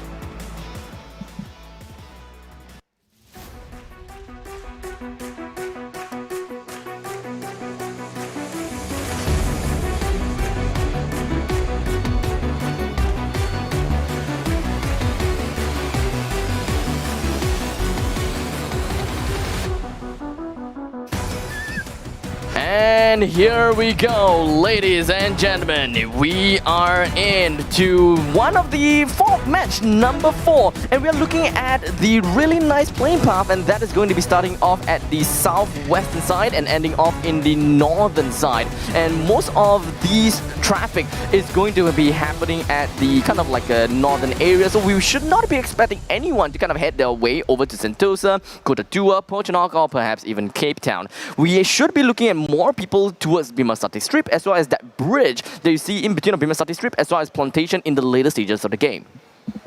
All right, so here we're gonna hop in right now. DEA nearby, First Raiders as well. Darko, the MVP of the last match, he's looking great here, looking like a ninja. When in doubt, you run like, what is it, Naruto? Yes, Naruto. I'm great. I'm happy that you're calling him Naruto, not Naruto. A T-O I learned my instead of a lesson, D-O. right? Although for the record, in terms of pronunciations, I will make it better. Like Paris, I would call it Paris as opposed to Paris, right? So you're welcome. Paris sounds way better. Then how would you pronounce H-A-W-A-I-I? Wait, slow that down. H-A-W-A-I-I. Howie? Wait, really? H-A-W-A-I-I. A-I-I. Hawaii. Right. Yeah, I was like, okay. Hi. But you know what? Okay, you're going to talk to me about phonetic? Yeah. Right, what about tampines? Tampines. Really? Like a pine tree? You're going to call it a pine tree? Really? But you know what? According to Fluffy, Gabriel Iglesias, it is not Hawaii. Because according to the people in there, it's actually Hawaii. Yeah, well, a food for thought. It depends on how many drinks I have, and then my pronunciation will change depending on how many that is. So we'll cross that bridge when we get there. But nonetheless, you did not get back to me on Tampines. We'll talk about that one later. Right, so I don't think you can talk to me about phonetic or anything. But back to the game. Attack all around, right in the middle. They are vulnerable to being attacked from all around. Like literally. Because we're looking at Loud, then they're just going to be holding themselves up inside a Bullseye as well as Shipyard. Very, very likely, we'll be looking at them moving down south. We should be looking at GDP. They were definitely going to be moving down, moving over to the eastern side. And especially we're looking at Katulistoa with, Blue Zone. We should be looking at GDP Loud as well as AAA to actually make their way over to Catalyst 1. That is what I'm predicting. But the fact is, Bimasati Strip is such a good place whereby I believe that there could be a possibility that AAA, they wouldn't even move from where they are. If they would want to move, then yes, probably one person stays in Catalyst 1, maybe towards the northwestern side, and the rest just heads their way to Catalyst 1. Yeah, and a tackle around having, in terms of the standings, they really need some points. So maybe survival is the new strategy that they need to do. They're kind of sticking to their guns, and they're just kind of sticking around, not really doing much right here. But at what point do you balance going out and picking up as much utility as possible, but at the same time, you're very vulnerable because you're doing it? At this point of time, it's kind of understanding how much action is going on around the map, right? If you do not start to hear a lot of gunfights going on, that means that you can pretty much be sure that everyone have got a landmark for themselves. And only when you start to hear gunfights at some place, then it is relatively safe for you to run because they are having, internal fights after bumping into the first place. So imagine for Loud, they are within of Bullseye just now. And imagine if GDP is inside of Bullseye as well, they're going to have an instant fight. And thus, that we have, two open areas in some sense. Because two teams jumped onto one place. So one of the other landmarks is open. But in the other occasion, let's say that Loud is in Bullseye and then GDP was in Shipyard. Now that Loud made their way over to Shipyard, this timing pretty much means that Loud has completed looting around Bullseye. This means that you should be pretty much done with looting around your area as well. So it is naturally safe for you to farm in the opposite direction from where they supposedly came from. Like, go a little bit further. Okay, all right. So, when you talked about hearing gunfire and running and all that stuff, but generally speaking, when you play, what is your situation?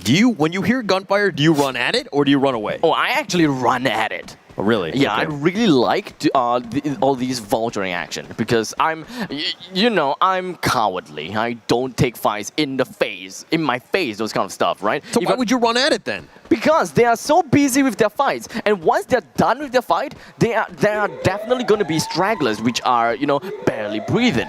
And thus, I want to take that time to put a chloroform right in their mouth and just ensure that, they don't breathe anymore and just kill whoever's left. Because they are going to be so weakened that it's going to be free kills and essentially free placement points as well. Okay, so you're kind of you prey on the weak, so to speak. That is right. Okay, all right. Now that you put it that way, that sounds absolutely grim, but yes. I'm just calling it like I see it, man. I think that, all right. Not wrong. But you understand that you pretty much insulted me. Yeah, well, that's what you kind of set yourself up for that situation. I did, yes, and thus I have no way to get myself out of that. Yes.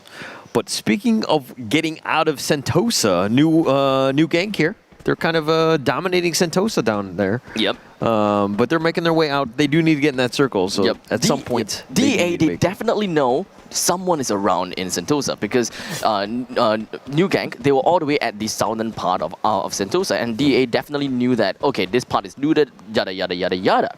But New Gang, though, the way that they have been moving around is that they don't really have a great idea of their surroundings because Hard Crew is literally just tailing behind of New Gang. He did manage to get a really nice shot down onto Mr. Frost and just forced the erection of one of these glue walls. In the meantime, the back lines of DEA, we do have Jordy with a really nice sniper shot right on top of Mary Jane, and it does seem like Hazel is also going to be knocked down. Two members from New Gang is going to find themselves in a very bad spot. Mr. Frost, he jumped himself to the bottom of this bridge to ensure that he's going to be safe for the time being as Hard Crew brings out his barang and is just really trying to get himself from places to places. Mary Jane wasn't able to make full use of her positioning to try to get an easy one off of Hard Crew, as I believe that the marksmanship from Mary Jane wasn't up to par. So just like that, DEA, they did manage to get themselves a total of 3 kills, and I believe that the last man remaining here is Mr. Frost as he jumped himself down to the bottom of the bridge. Mary Jane and Hazel going down, mother and daughter dying together, holding hands, making it as dramatic as possible, killing the women and children first, apparently. I think that is the new DEA motto there. Not looking great for them, but oh, nice grenade. Whew. Moshkin just really paying off there. Crusher is looking to secure the building, though. Moshkin's looking to throw another grenade, and he does get the kill, and he does get it. He gets a 3K there, or 2K, excuse me. My God, that is 2 knockdowns followed by 2 executes, and that is, well, absolutely insane. And this pretty much means that we still have 2 members from Vice Aurora remaining. One of them is knocked down already, and one of them is still alive. And just like that, Mr. Frost from the other side of the map has been eliminated as well. Vice Aurora is going to be left with Papas. And for New Gang, we're going to be left with Mira. Off to a bad start for these 2 teams. As all the other teams, they're pretty happy about this. We've got Singularity that managed to get that 3 kills off of the head of Vice Aurora. Yeah, Moshkin here just playing sniper, using the window and cover to his advantage, just trying to pick off HQ now. Looking to just, okay, he takes out the frying pan. He's just going to run over into the side, get to better cover. Tyson just getting some shots in here, but completely out in the open, a little worrying for them. Well, this is going to be the end of the first circle. And everyone is pretty comfortable where they are in the southern part of this current circle. And of course, in between of Peak, Clock Tower, Factory, as well as Pochnok. While Singularity, they are just going to be putting themselves at the bottom of the peak, and their position does seem pretty good for this very circle itself. They are going to be looking at first Raiders that is going to be at their western side. HQ is going to be onto their eastern side. And well, Vice Aurora, we don't really have to talk about him because he is all alone at the southeastern part of Singularity. GDP and Loud in the top right here. GDP making their way to the circle. They've got a long way to go. Cone, on the other hand, all the way in the north, so far away. He needs to kind of regroup with the rest of his team here. Noda, they kind of need to stick together. And Loud to do this, right? They play possum. They stick together. They play very, very passively, but they do, you know, make sure that they secure everything in the north before they make their way down. Zipline going down just for Vinus here to kind of get with the group as they join up in Plantation. As GDP, they are in Zona Plantation. And well, GDP, well, I don't know much about how they want to play this out. Sorry, they wouldn't in Plantation. They're heading their way over to Bimasati Strip. The silo kind of seems like Plantation is actually. But GDP, they're heading over into the newest circle, and right in front of them, although they don't know it just yet, it is going to be AAA. We should be jumping into that very part of the action soon, but with this very high bird's eye view, we know that First Raiders, they are just going to be hiding behind trees. They do know the presence of Singularity inside of the houses, while DEA, they're still making the move. They're still moving and moving and moving, doing whatever that they can to just kind of wrap around to the southern part of the circle. And speaking of which, Loud gets themselves an initiation right on to God's Plan. And they're turning it up. They're Loud have found GDP. GDP were trying to make their way to the circle, but Loud is catching them off, doing just, you know, they're running in, they're facing the wrong way, and they ended up getting the nice little pick there. And Loud have found GDP. They do have the numbers, so they need to be a little bit careful with how they proceed. GDP, that is, and they're hiding around, not really much where they can go, considering Attack All Around are on the other side of this. So they do need to win this firefight. Attack All Around, what can they do at this point of time? But, well, I don't know. They're just going to be gatekeeping this very spot, ensuring that Loud as well as GDP don't get themselves closer in. But the internal fights between Loud as well as GDP is the main thing that I would definitely want to look out for, because the storm is approaching. They have to do something ASAP. As Will, he makes his stuff around. He does have the Vector Akimbo, and it's just going to be literally wrapping around. I don't think that GDP actually saw where Will went, and this is going to be the first shot coming in from Will that break through the silence as echo through the horizon with the death of Ninja. The rest of GDP, Kamar and Omar, they have to get themselves running into the center of the circle, or rather running into the circle. Omar is going to be left out. He's going to be left out straggling as Loud, they're just going to be holding on to their place. And Omar, luckily for him, he managed to get himself out of the sights of Loud.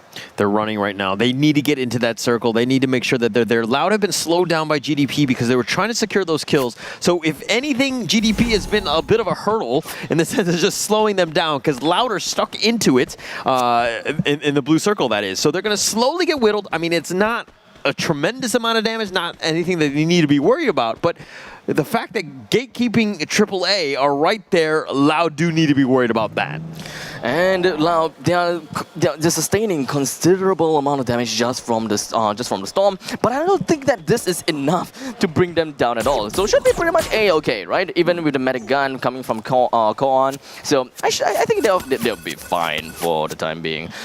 They still have a bit to run. It would suck if Loud were to be eliminated right here. Take a look at this. They're taking their stride. They're moving as much as possible. They're going down towards the end of Clock Tower and of course at the western side of the current circle. But this is not the end just yet because shots fired coming in from the side of AAA as Caramel takes one down coming on from the side of Noda. This is not a great start from Loud right now. They were a little bit too aggressive just now, and now with two members being knocked down and eliminated, Loud with Kaon as well as Will left, they cannot be aggressive anymore. And what's even worse is Kaon got knocked down by the play zone, leaving Will all alone to fend for himself. This was perfect gatekeeping by AAA. Indeed. They saw that Loud and GDP were in a firefight, and they were like, oh, the circle is coming. We know that eventually they need to make their way here. Loud was like, okay, they ended up winning against GDP, which is a great firefight, but the fact is, they were like, we're not in any condition to fight AAA. Exactly. So we have to go the long way around, and then AAA was just like shooting fish in a barrel.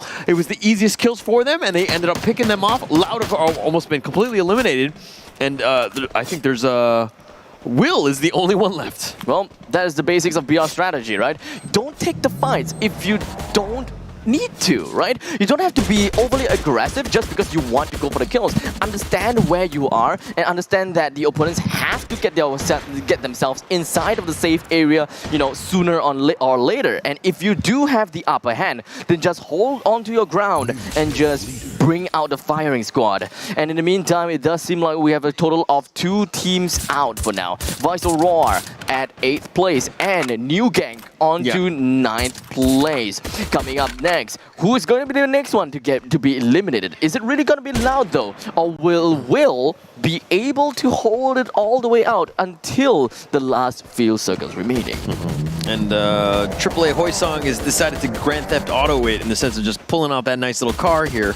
But Dyson with a nice knock onto Heartbrew. He does get the pick off. Very nice play by HQ Tyson.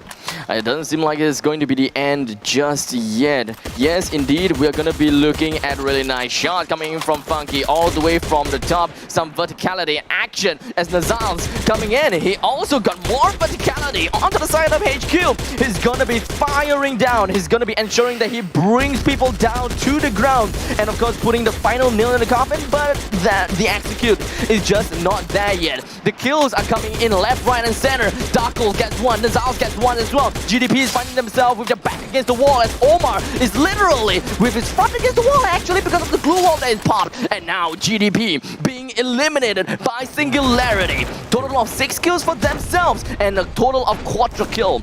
A competitive game coming in from here. AAA eliminated by First Raiders. First Raiders has shown that they are definitely a force to be reckoned with. And these 2 teams, Singularity and First Raiders, they're gonna be going in neck and neck. They would want to fight it all the way out, but First Raiders, oh god, they got knocked down. I am Souza, grenades after grenades after grenades. Merce is just gonna be running right in. He does have a shotgun with him. He wants to bring every single buckshot, slugs onto the opponents, and Loud is now eliminated from the other side of the map as DA is going to get their hands dirty. HQ eliminated as well. First Raiders down to the ground, and that was literally the final nail in the coffin. Yeah, Nezai's Singularity have turned it up. Their grenades have been like almost homing missiles as they make just arrowing in, making sure that they do get it. Nezai's gets another knock. I mean, this guy has turned it up. He's turned it on himself. Moskin with 6 kills, Nezai with 3,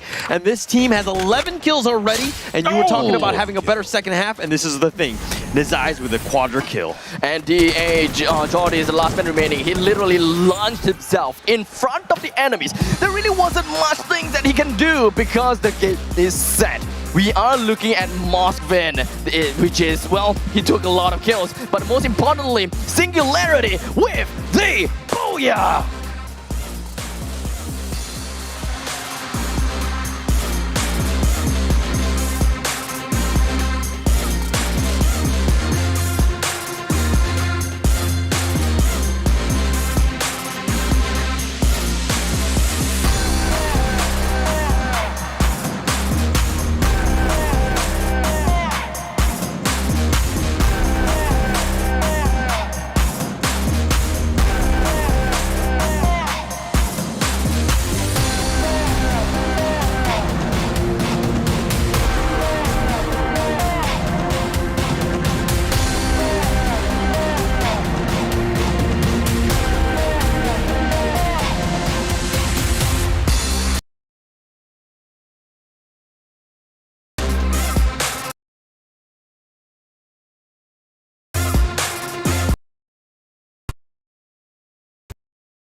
Game number 4 has ended with a loud bang, as it does seem like I didn't talk about Singularity, and they got themselves the booyah. And there you go. And the reason for that is because they're all playing on the ROG phone and the ROG headsets, both official gaming gear of the FFWS 2021. So really well done in the sense of not talking about them, giving that team a chance, but they really turned it up. They really turned it up, man. So that is definitely something that I was expecting from the side of Singularity, but not something that I was expecting from Vice Aurora. Okay. So I'm gonna put a little bit more, a little bit of salt over to the side of a Vice Aurora, because man, are they throwing hard. They aren't they aren't doing things right, and this is not the performance that I originally saw before. But a little bit of hiccups here and there, and I believe that there is still a lot of plays that the other teams will be looking out for as well. But for now, I believe that what's most important is, of course, looking at, well, the teams that deserves the recognition, because so far I definitely do have my eyes set onto First Raiders, DEA, and of course Loud. At this point of time, these three seems to be the favorites that will head themselves over to the finals at this moment in time. Yeah, but okay. Here's the thing. We saw 3 games that happened. We still had 3 games in the second half, right? We just saw one of those, right? Correct. But the thing is that those teams that were like in the middle area are really starting to turn it up. I think that they needed a little bit of a warm-up game. They still have a chance, right? Singularity with this win is a monster win. Moshkin and of course Nezas, and we're going to see the match 4 standings right here. Singular invincible, like just 25 points. 24 of Loud in first match. I think First Raiders got 25 in the last match, but DEA really stepped up here. 16 points, that's massive for them. First Raiders as well, 12 points. HQ Esports, all of these guys, and you thought Loud was doing all right. I mean, they had what? Yeah, they're not so bad. Yeah, they have a total of 8 points. But I still want to put more emphasis on the DEA and First Raiders after all. They have been consistently getting themselves at the first half of the leaderboards without fail. And that is 4 games in a row. And that is impressive. Okay, not for DEA, alas. There was one game that they were at the bottom half of the leaderboards. But if you kind of average things out, they are still pretty darn impressive. And the very fact that First Raiders was the top of the leaderboards when it comes to the cumulative ranking, they themselves at 12 with 12 points in the end of match 4. I don't think that they're going anywhere anytime soon. Great position to be in. This is what you want to be in. You want to be top 2, top 3, consistently doing it out. And then we're going to see here, First Raiders, 64 points, Loud with 55, 52 of DEA. This is kind of what we're talking about in the sense of just who can get back into this game, right? Singularity, you're seeing that? They're in contention. They're number 4. They are just literally a stone throw away from knocking out DEA. But again, DEA has been very consistent. How are they going to do this? But HQ Esports, don't sleep on these guys. These are they have 40 points as well. And so we're very close in terms of just getting it in. We have 2 more matches. This is going to be as close as it gets. I think that maybe mathematically we might be able to eliminate a tackle around, and I think new gank at this point. But I don't mean to be Debbie Downer or anything, but Moshkin, MVP, 6 kills, great game. This guy is, after all, the one that has been landing quite a bit of shots. And of course, when it comes to the rest of the boards, when it comes to kills, I'm pretty sure that most of them still goes over to the side of Singularity, because Singularity, they popped off. They definitely did pop off for that for the previous game, and it does seem like, indeed, it is Nazars with a total of 4 kills for that part, but DEA Remind is the one that took himself the third place when it comes to being the kill leader. Do not sleep on Singularity, right? This is Nezais as well. He was MVP. He had the most kills for FFPL CIS Season 2. This is a team that is just gelling well together. They needed those warm-up games, and we're seeing them 4th place. Indeed. Very, very close. It's going to be like as close as it gets as we get into the next 2 matches. Those are both coming up, and I'm really looking forward to those. I'm pumped, man. But like you said, mathematically, even 8th place still have a chance to get themselves a nice bump up all the way to maybe even the middle part of the leaderboards. Because if you think about it, if the games are, snowbally like it has been so far for game number 1 all the way to game number 4, the top player, the one that gets home booyah, can very likely get themselves a minimum of 20 points. And right now, if I remember correctly, we do have Attack All Around with a total of 20 points. just because of one booyah and the 20 points is going to launch them to 40 points, and they are pretty much in like 6th place or even closer to 5th place, if I remember correctly. So. But you're very optimistic. Very optimistic. There's only 2 more matches, and the Very. other teams are getting points as well, and they're always guaranteed points, right? Yes, correct. So it's very difficult to try to make up that, that gap that they need to figure out. But we'll find out very, very soon. Let's take a little bit of a break here before we go into match 5.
All right, this is it. Ladies and gentlemen, we are going to be jumping and looking at game number 5 really soon. But let's wrap up a little bit about game number 1 all the way to game number 4, shall we? With game number 1, I believe that it has been given, the first game pretty much given over to Loud, and it was a convincing victory. Game number 2, pretty much over to DEA. Game number 3, over to First Raiders, and of course, game number 4, we have it given away to Singularity. So far, no multiple amount of booyahs. Every single one of these booyahs have been equally, being passed around equally. So I'm really happy about that. So there could still be a lot of fighting chance by all the other teams. But once a team start to get like double booyahs, that at this point of time, that is kind of like is it. They are in the podium. And this is a game of momentum, right? Yes. And so, all you need to do, like DEA, we saw, 2nd place and 3rd place, and they're just kind of like lurking around. Yeah, you don't get the booyah, but in terms of points, you're still in it, right? That's all you need to do. You don't need to be the fastest car out there. You don't need to be the prettiest one, but at the end of the day, you need to be the consistent one. So you need to be that Toyota Camry or whatever it is, making sure that you finish the race, but you finish it in a strong way, that you're at a pacing, you're going at the right pace, and making sure that you're not getting, jumped or have a terrible game where you get eliminated early. Yeah, but at this point of time, the way that we are seeing things, First Raiders, they are pretty much a Lamborghini right now. Although Lamborghini may be a far shot because any team can still kind of take over where First Raider is at this point of time. But it doesn't really quite matter who is 1st, 2nd, and 3rd. As long as they are in the top 3, they are just going to be pushed over to the grand finals, and that is where things are starting to get important. Whoever's at 4th place, they have to level up themselves. They need to find ways to kind of just like nip it in the bud. We need to bring the 3rd place all the way down kind of thing. And can you imagine putting yourself in a position whereby you are 4th place and you're just 1 point away to getting 1 point or 2 point away to getting yourself in the 3rd place.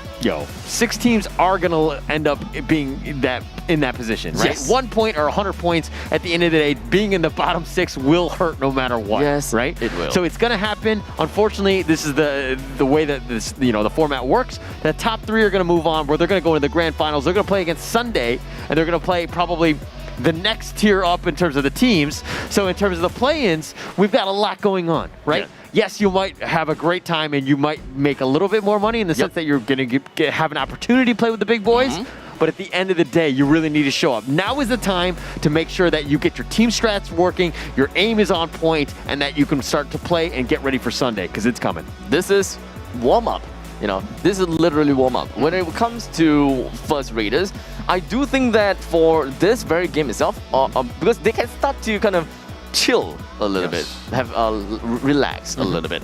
Don't expose too much of their their cards inside of their sleeves. They don't want to give too much information, especially to all the other teams that are currently watching these very games, because the more information you give out, the more vulnerable you will be. So, okay, that's an interesting point, because I feel like in a battle royale, you can't really be saving strats. There's no strats to be saved. In some sense, I just need to hit my shots. I need to, you know what I mean? Like, play it out. And yes, there are moments where do I land, right? Yes. How do I play these out? Like, what sort of utility am I looking for? Like, you can kind of look into that, and that does make sense. But at the end of the day, you got 2 matches left.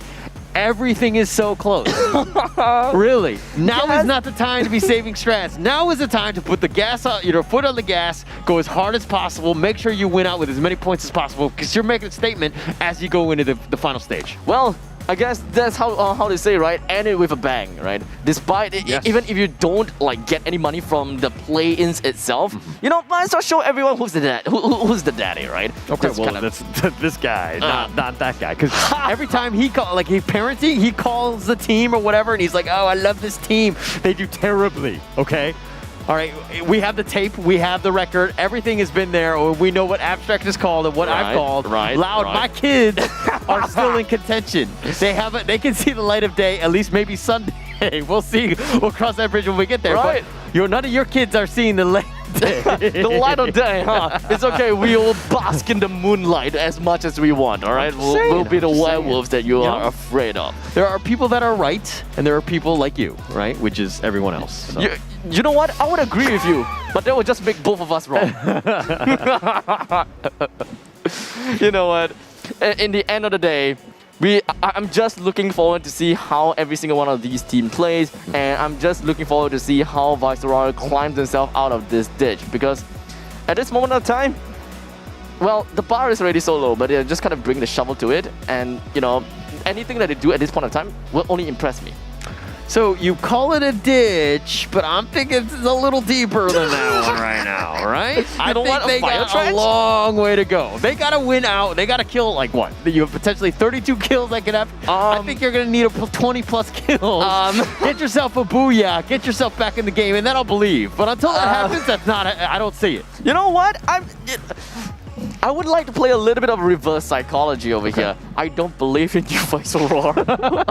I think that train is past. Right? This jinx has been going on for way too long. I need to get myself out of this ditch, or if you like to say a trench or whatever it is. I do want to see some nice underdog action. And if I really have to pull that trigger, First Raiders, they're doing so well. I can't pull the trigger on them. But DEA though, they are at the top, they're at the bottom every now and then, here and there. So I do want to see an underdog kind of flush DEA from the podium. Okay, we'll have.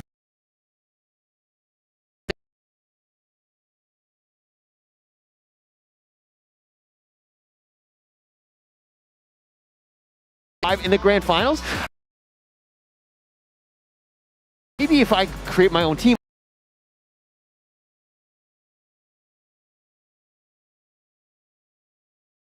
They use the same strategy.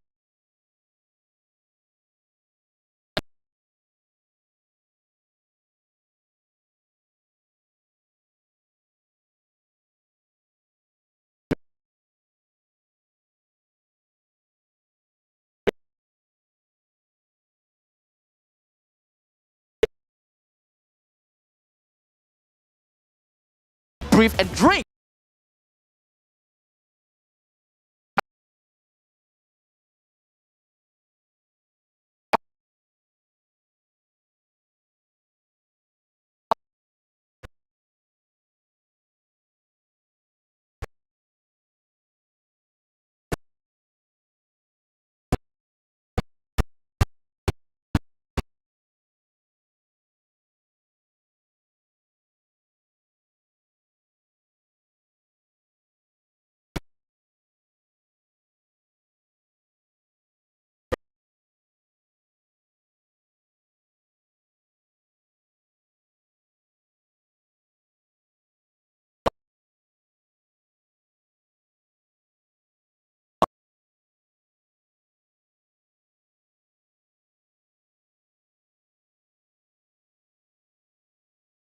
ballsy move. They have 2 person inside a refinery and 2 players inside a foundation.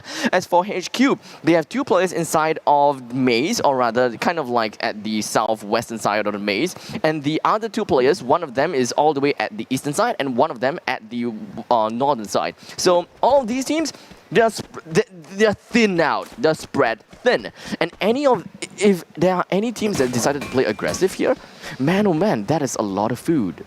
Yeah, it's a decent amount. And, okay, you're taking a risk, and I understand that. But, you know, the fact that they're doing it in a smart way, because you're taking Foundation and Refinery, both are like a decent amount of loot there. Yes. And you're spread around, and the thing is that seeing as the game is so early, nobody really has the weapon to really fight. Yes. As long as that duo can stick together and play really well together, I don't think that it's that big of an issue.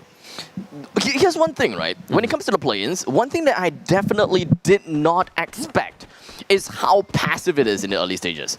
Usually by now, you know, I will be looking at one team fighting with another in another tournament or in another Premier League or whatsoever, you know, because I think I get it, right? In the league, you are in Group A, B, C, D, and E. You can afford to take chances. You can afford to play things around. You can get used to other people's movements. But when it comes to a lightning speed round like this, in play-ins, you only have 6 games to try.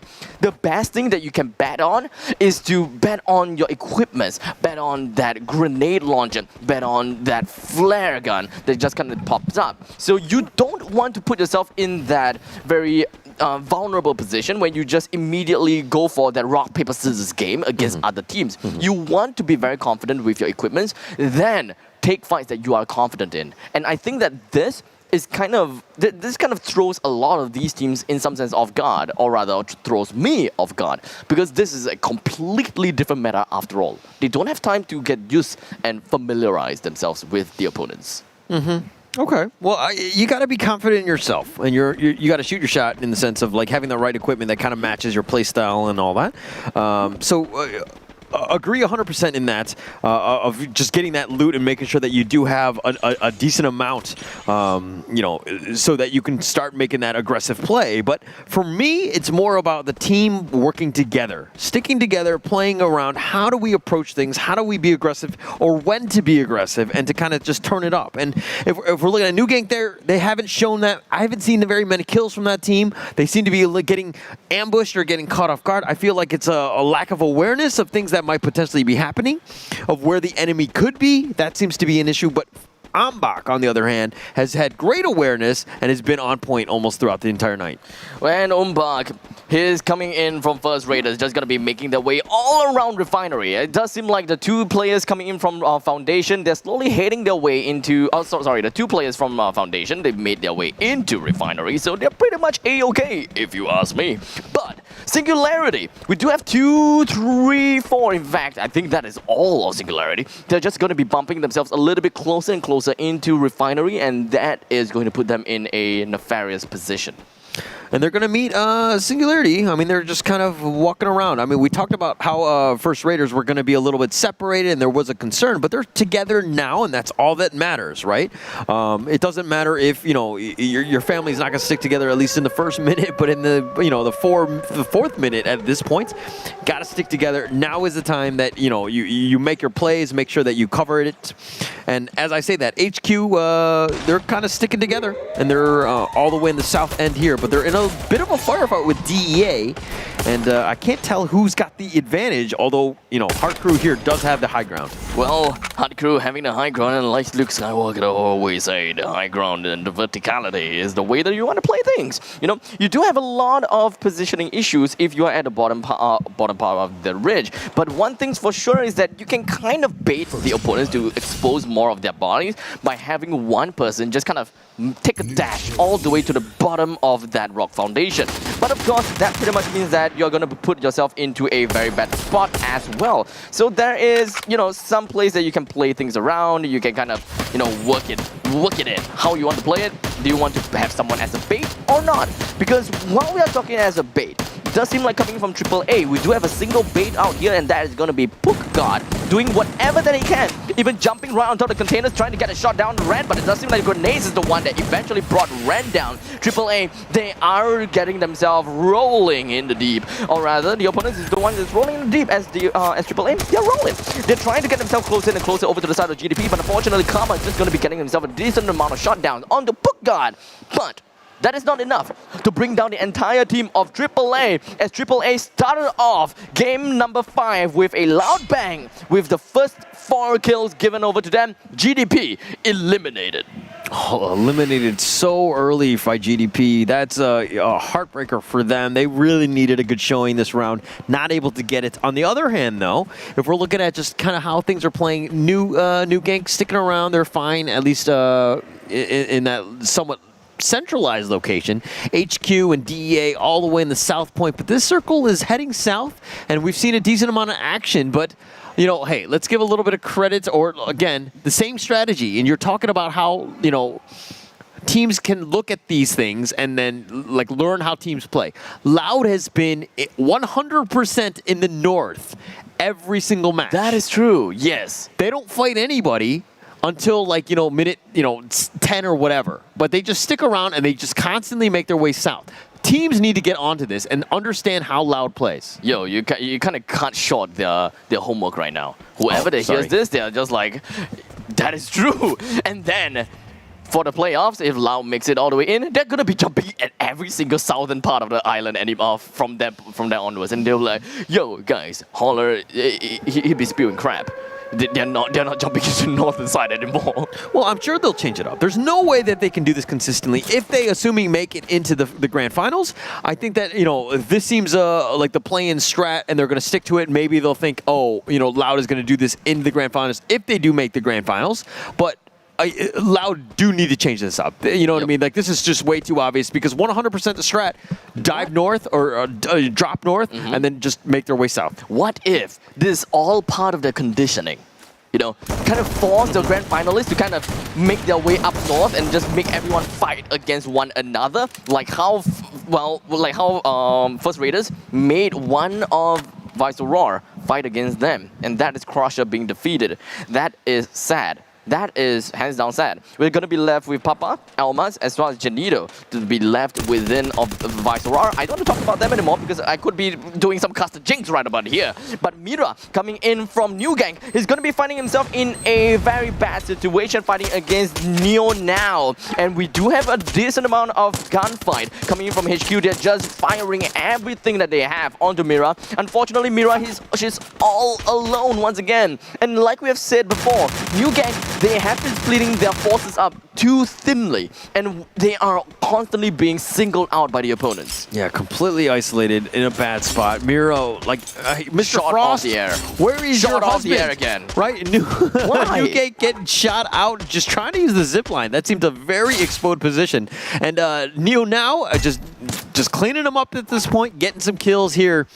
And Mira, this is like one of those things where when she went down, you kind of need to sacrifice her and move on. Yeah, at that very position, or rather that very replay, it kind of seems as though it's like a 1 token 2 tries. Like, if you didn't get your way through the zip line, maybe I can. And they tried to go for the next one, but unfortunately they wasn't able to do that. Yeah, not great. I mean, you're just so exposed. This is one of those moments where, hey, if a player gets caught out, you can't make one mistake compound into your entire team getting devastated like this. You've been eliminated because Miro was in a bad spot. You decided to try to take a fight 3v4. They should have ran. They should have ran. And, you need points at the end of the day. Maybe you can, get some nice little pickoffs later on, but going in aggressively, especially with a player down like that in a bad spot. Yeah. I mean, I suppose that New Gang, they definitely do know the extent of their marksmanship, and they have shown it throughout from like game 1, game 2, and I think game 4 as well,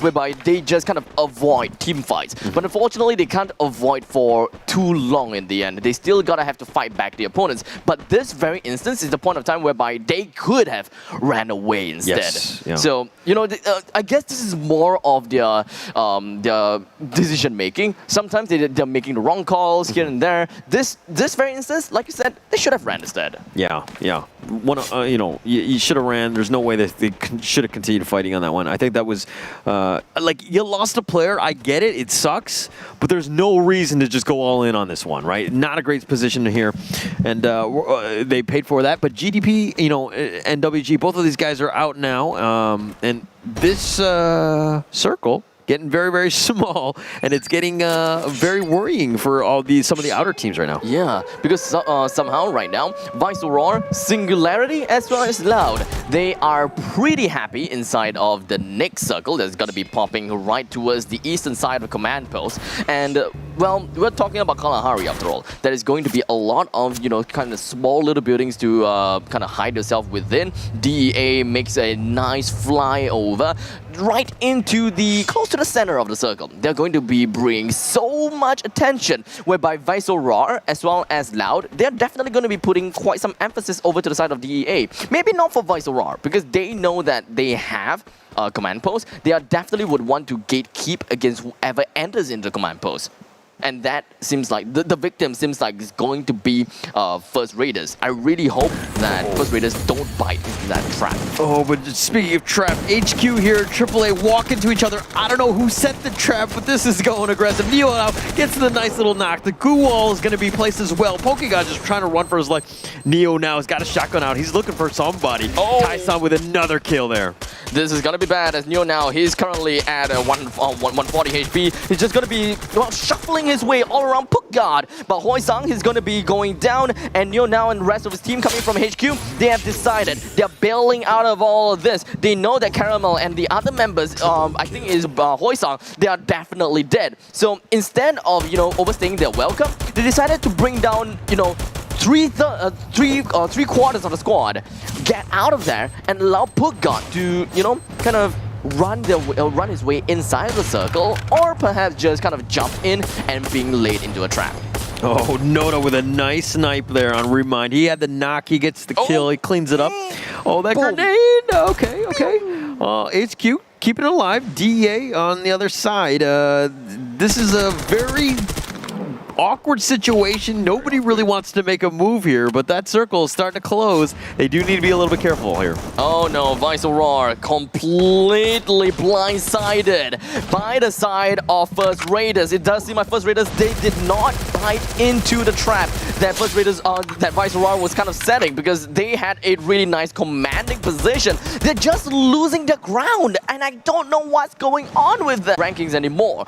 Something to, take account of, but Loud with 4 members again in a great position. They've cleaned up. They've made sure that they third party when they needed to, but now Neo now does get knocked down by the play zone. They do need to be careful here. Artemis is trying to go in. Noda with a nice triple kill.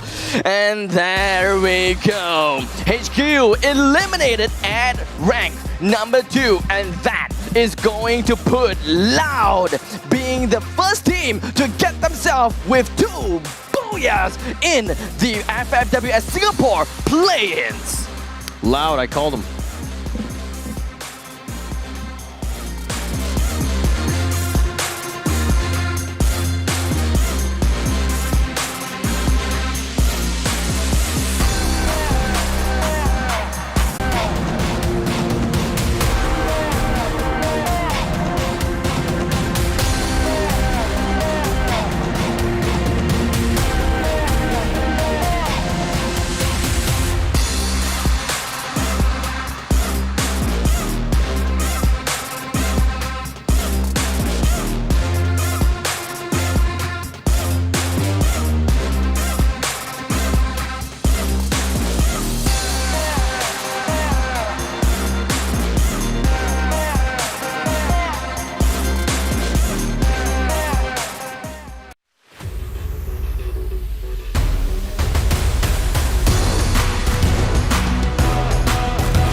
The second booyah by Loud. This is the team that had the most total earnings going into the play-ins with $40,000 USD that they've won. They had the most, and we just see just how strong this team is. And then they're completely dominating in this one. They get their second booyah. Really nice showing by Loud in that last match. Yeah, I mean, because of the performance that Loud has been showing us in just within the Playins, I can pretty much understand the power structure of the Playins itself, and perhaps even in the finals, because Loud, they are impeccable. Like, they are really strong, and I just really want to care about the fact that, you know, Singularity, they are also a strong team, but they're being trumped over by Loud. And Loud, well, this Brazilian team, they are strong. But they are definitely as strong as an ROG phone as well as the ROG headset, which is the official gaming gear for Free Fire World Series 2021. Yeah, both of those are very, very strong. The ROG, not Loud. No, it's kidding. Loud is the strongest team. Who called that one going in this one? I knew that these guys were a monster. The Fluxer, I think, are the best team, but they tied them, you know, in the last, you know, La Brasilia, FF in the grand finals with 103 points. That is no small feat. Loud know exactly what they're doing. They've got it here. They're pretty much in the driver's seat. I think they're almost a shoe-in now. We're going to have to see the points just to confirm this. But the fact that they got that second booyah, a decent number of kills just to finish that round, really strong showing by Loud in that last match. Yeah, and because of that, the fact that Loud, they got themselves such a great start, and looking at everything else, they have qualified for FFWS in January 2020 as well. That pretty much puts them as part of the veteran squad, right? Yes. They are a strong team indeed. And being the fact that they are the one that's being relegated down to second place by Fluxo, it just kind of got me into the power ranking that Fluxo is really like up there, right? Elite. And my initial idea is that, you know, we have Smonaya, right? Smonaya CHR, they are one heck of a strong team. And I acknowledge the very fact that they work together so strong as a team. Yes. They work together as a pairs, and the pairs, they are really strong. And thus, I've been putting quite a lot of emphasis on the side of Singularity. But Singularity, they haven't really been showing that big of a deal. They put themselves in match number 5, 5th place, while Loud topped off the leaderboards once again. And this pretty much means that there could be a very possibility that Silence, which have two of Smonaya's teammates, it doesn't mean, it pretty much means that there could be a chance that Fluxo, well, completely trumps over them. But this is like a topic for Sunday, right? Yeah, we'll cross that bridge when we get there. But look, Loud, 20 points, 18 HQ, First Raiders, they were previous the top, so we're going to have to see if the 5-point is a differential to change that. But First Raiders definitely in position as well. I think that First Raiders and Loud, we're looking at 1-2 in some sort of order right there. But HQ and, with 15 points, 18 points that is, that probably springboarded them over DEA at this point. Yes. But we're going to have to see the standings. I don't know. I was just doing some mental math. That is what I'm thinking as well. Boom, who called That is what I'm thinking as well, yes. So remember how I talked about the fact that, you know, First Raiders, they are a little bit too strong for me to try to relegate them down, you know? It kind of hurts me too much to say that, but DEA is definitely a team that, you know, I can see that possibly happening. But, you know, here's the thing. We are looking at the end of game number 5. This is our analysis, right? Game number 6 will be coming up next, and that will be the last of the play-ins for today. And First Raiders is all the way up in the first place at 79 points. Loud is all the way up to the second place with 75 points. A massive lead of about 23 points away from HQ Esports and DEA. And thus, they're tied up. Yeah, and Noda here with the MVP. We just saw 4 kills on that one. What a great performance by Noda's there in terms of Loud and just helping their team win. HQ, now, they really need those kills. Pretty massive with 4. Ambach as well with 4 as well. So, you know, this is one of those things where no room to maneuver. We're going to see a bunch of fighting that's going on. I think there was about 3 teams that are in contention. DEA, you know, very close as well. HQ Esports, all of these guys, you know, we're going to see an epic final game, and we need to finish this one strong because only, again, top 3 moving on. But let's take a quick break before we go into Game 6.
Welcome back to the World Series of Free Fire. This is going to be 2021 play-in. We just saw some epic 5 games. We are down to the last one, and who's going to be the last person, or the last team, excuse me, to make it into Sunday's Grand Finals? We know that Loud is in, First Raiders in, and then we see a smorgasbord of, I think, 3 teams that could potentially be in.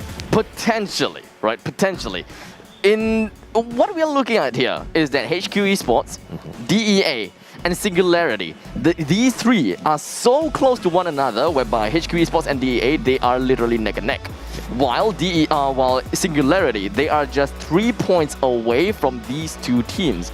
And right now, we can imagine that anything could happen. In the very event that Singularity gets themselves like the top booyah or something like that, and it just so happens that HQ Esports or even DEA, even though they don't get themselves the booyah, but they still get themselves an ample amount of kills, and somehow First Raiders and Loud, they lose like literally all the way to 9 and 8. Can you imagine how big of an upset it would be, whereby the current the current leaders, 1st and 2nd, completely got relegated over to 4th and 5th just because of this one round? That could be a problem. Yeah. So, okay, Loud and First Raiders, what they need to do is they need to just stay alive, right? Yes. At the end of the day, it doesn't really matter what your placing is. As long as you don't get eliminated early, you're fine. So you need to ensure that you just stay alive, stick around, go to the north, which Loud will probably do. First Raiders will be somewhere else, but those 2 teams stay alive. The other 3, in my opinion, what is the sort of balance that you do? Do you need to be aggressive? Do you need to play it out? What are you looking to do with one of those 3 teams? Look, I think that at least for these 3 teams, nothing's going to change. Nothing is going to change because they don't fix what is not broken. Right? That is kind of what they're looking at. They have been consistent to a certain extent, whereby they are in contention for 3rd place. And whatever that they got to do right now is just kind of work it in and try to, kind of improve from just now, whatever that they did. Kind of try to be a little bit more up in terms of their marksmanship, or maybe when it comes to team communication, they can be a little bit faster with the reactions and all that kind of stuff. But other than that, when it comes to early game aggression, I don't think that that's going to be the case. They're just going to be sticking on to their regular places. They want to play it off in places to places and just kind of play it safe for now, and then kind of do what Loud has been doing, because everyone pretty much is playing the same game. Their meta is the same. Early game, avoid fights. Mid game, let's go. Okay. You don't want to... I'm wondering if as a 3rd, you look to just turn it up. You know what I mean? Like, now is the time to just go Super Saiyan and just like go all in. That would be a kind of story. You know what I mean? Like, I mean, okay, it's weird because top 3 just gets you guaranteed. It doesn't matter if you're 1st, 2nd, or 3rd. Yes. Right? Because all you want to do is get to Sunday. Correct. So, for those 3, 4, 5 teams right now, I think that you need to play a little bit more cautiously. I think that it's probably to your best interest to do so. Correct. However, we are missing out the some important details, whereby those teams all the way at the bottom part of the brackets, they do have 2 things that they want to think of. Number 1, do they want to play so passively whereby they are able, they won't give 3 points away? Or number 2, do they want to just kind of throw all sorts of caution into the wind and just gun down the top leaders, just so that they can be, they lose in this very last match, which will create such a major wave of upset. So I hope that. You know what I mean? Like, at this point, if you're the bottom 4 teams, that you're kind of what I consider mathematically eliminated. I don't think you technically are, but you know what I mean? Just the way that we've seen 5 matches already play out, I think you're going to have a hard time getting in, but those guys need to play spoiler. Right? They need to just find teams. They just need to pick it out. Right now, it's about respect. It's making sure that you're not on the bottom. You know what I mean? And you still have a potential of winning 50,000 over 40,000, which is still pretty massive for these guys. Right? So you do need to be careful with how this one plays out. So again, right now, just go hard.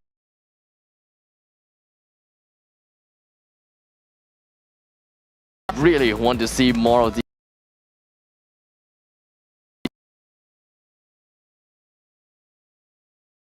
World Series is going to be coming up next.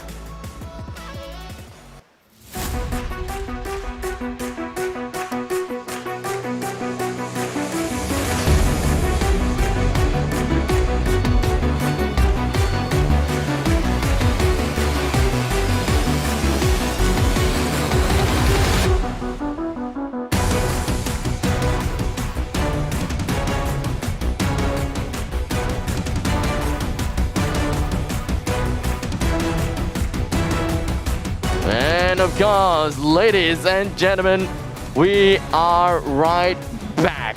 Of course, this is just yet another game, Purgatory. We've seen Mode House. You know, Mode House is, well, in some sense, Loud's territory because we are talking about how they always head themselves to the northern area. Maybe they won't do the same thing. But maybe if they do the same thing, the bottom 4 of the current brackets, they head to the to Mode House. You know, they should, but I don't think they will. It's so weird that the teams have just kind of, you know what I mean? Like, I'm sure not every single time you go to that certain location, right? You drop that area. Unless they have like an unsaid agreement, like no, but it's naturally flowed that way. Where players, the teams have kind of been like, oh, this is consistently where I go. This is where I go, and this is my home. You know what I mean? Like it's just naturally formed. Like you have your different states, so to speak, in the sense of just like everybody's kind of found their position. Because we haven't seen. I think the first one was a little bit like, oh, this is my territory, and then there's a little bit of a skirmish. But like throughout the matches, right now, it's kind of changed where kind of people are kind of happy of just really not looking to fight in that first minute. Yeah, exactly. So they kind of have like their own dominance area, and they have already marked their spot, take a quick piss out of it, and just kind of like, this is mine. Don't come here. We know what we want. You know what you want. So don't touch each other. They kind of unsaid agreement. But I don't know whether they are actually doing this or not. I don't know whether any of these teams have ever screamed with one another at all, because it is of their best interest to kind of learn against the opponents. They want to understand how they can play against the other metas. And this is definitely something that we have definitely thought before and of course seen before. But does that mean that, you know, there are some different strategies that they're trying to show to the other teams which, you know, they're trying to adapt to? So, I don't know. Did someone just get bamboozled?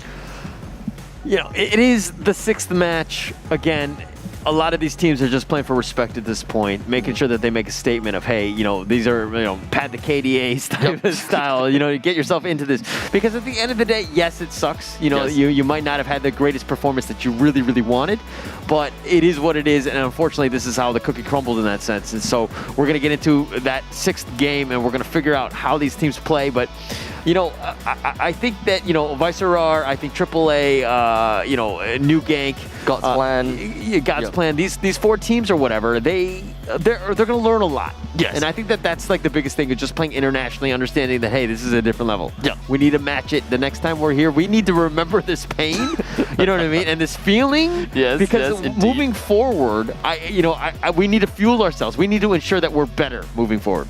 Well, this is here's the thing. We're looking at God's Plan. God's Plan, of course, came in from the league Latin America. We're looking at Viceroar. They got qualified from the EUPL. We're looking at Attack All Around. That qualified from Pro League Thailand, and as well as God's Plan. That they also qualified from the league Latin America.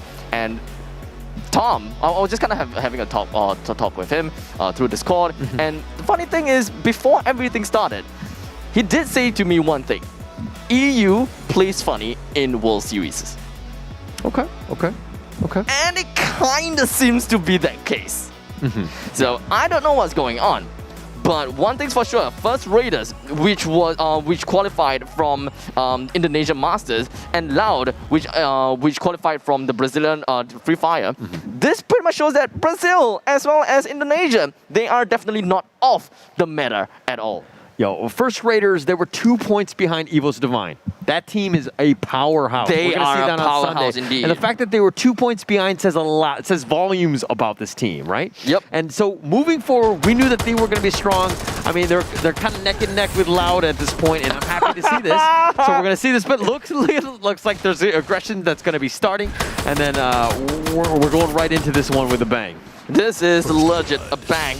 Tyson got himself out of all that action with only a sliver of health, and all of the members from New Gang, not all, but most of the members from New Gang has already been deleted. And look at AAA, Hoysung has already put himself in such a bad position, and he's pretty much eliminated as well by Team First Raiders. So it does seem like the former has been executed by the teams from the lower half of the brackets. They're just going all out. They just want to drop anywhere and just try to destroy any teams that they can, right? Or maybe it is just on a stroke of their luck. Yeah, I think First Raiders are just in this power position where they can just be like, hey, we can take the fight to them. I don't care. I don't need to play passive. I don't need to be like loud. Look at this guy. Look at the loud team. Again in the north, they've split up 2-2. They're not going to fight anybody for like 10 minutes. Yep, sounds about right. First Raiders are like, hey, we can outskill these guys. I don't care what these guys are or how many there are. They're just a number for me, and they're going to be on my kill list. Oh, really good time turner coming from the side of Bookguard. He really wanted to go for the execute. He really wanted to go for that 1 point,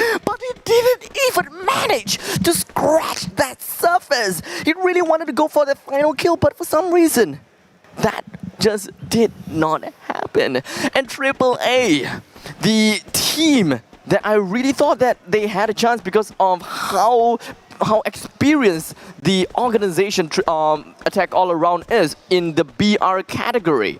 I thought that they are able to get themselves with a really nice lead into this play-ins, but unfortunately, they're going to be eliminated here in this very round itself, and they are not going to be one of the teams that we are going to be seeing in Sunday's games. I think you owe Attack All Around, Viceroar, an apology for being so complimentary to these teams. You did not even give them a chance. We saw all day today that they were, they were gonna get they were gonna get smashed all day, you know what I mean, because of the fact that you were kind of high on these guys, on these teams. I guess so. So I guess you can tell me which teams that you prefer, and then I will just compliment them for the finals, right? I was going in. I knew Loud was gonna be strong. First Raiders as well. I was hyped on these teams. Yep, and here, look at you. You're bottom feeders. You know. No, bottom feeders. No, you know what? I'm just kind of the guy that kind of like to, kind of tickle from the bottom, Okay. I would like to see those underdogs going on, and I really love some great So here's the thing. When you call an underdog, yes, they have a chance to win. The teams that you chose don't get did there. not Don't get there. Shots fired. Here we go. Yeah, you can find me at Such shame. Abstract. That is on massive. all shame. social media, you can find me at Such Abstract. No, if you find that shit a little bit too much, you can find him at Hollow TV, man. Just go on out and just go the heck out of him. Like, how I'm gonna be, looking at HQ Esports just bring 2% down like nobody's business. My God! HQ Esports, they are on a roll now with a total of 3 kills. Remember, the 3 teams that are contesting against one another is going to be HQ Esports. We're looking at DEA. We are also looking at Singularity. These 3 teams, they have to do whatever it takes to get a single point. Whatever points that they need to squeeze it out. Yeah, you gotta go for points. You cannot be too passive, right? If those other teams, and you can see the number of kills that are happening in the game, right? If you see HQ, Singularity, DA, any of these teams getting kills, you need to start worrying. You be like, hey, we need to step it up a notch. We need to ensure that we're aggressive, we're getting the kills, because these teams, if they outclass you, you're going home. Indeed. I mean, we'll see who is going to be the one going home after Mira. He's just kind of proning in the middle of this staircase landing, hoping that no one sees her.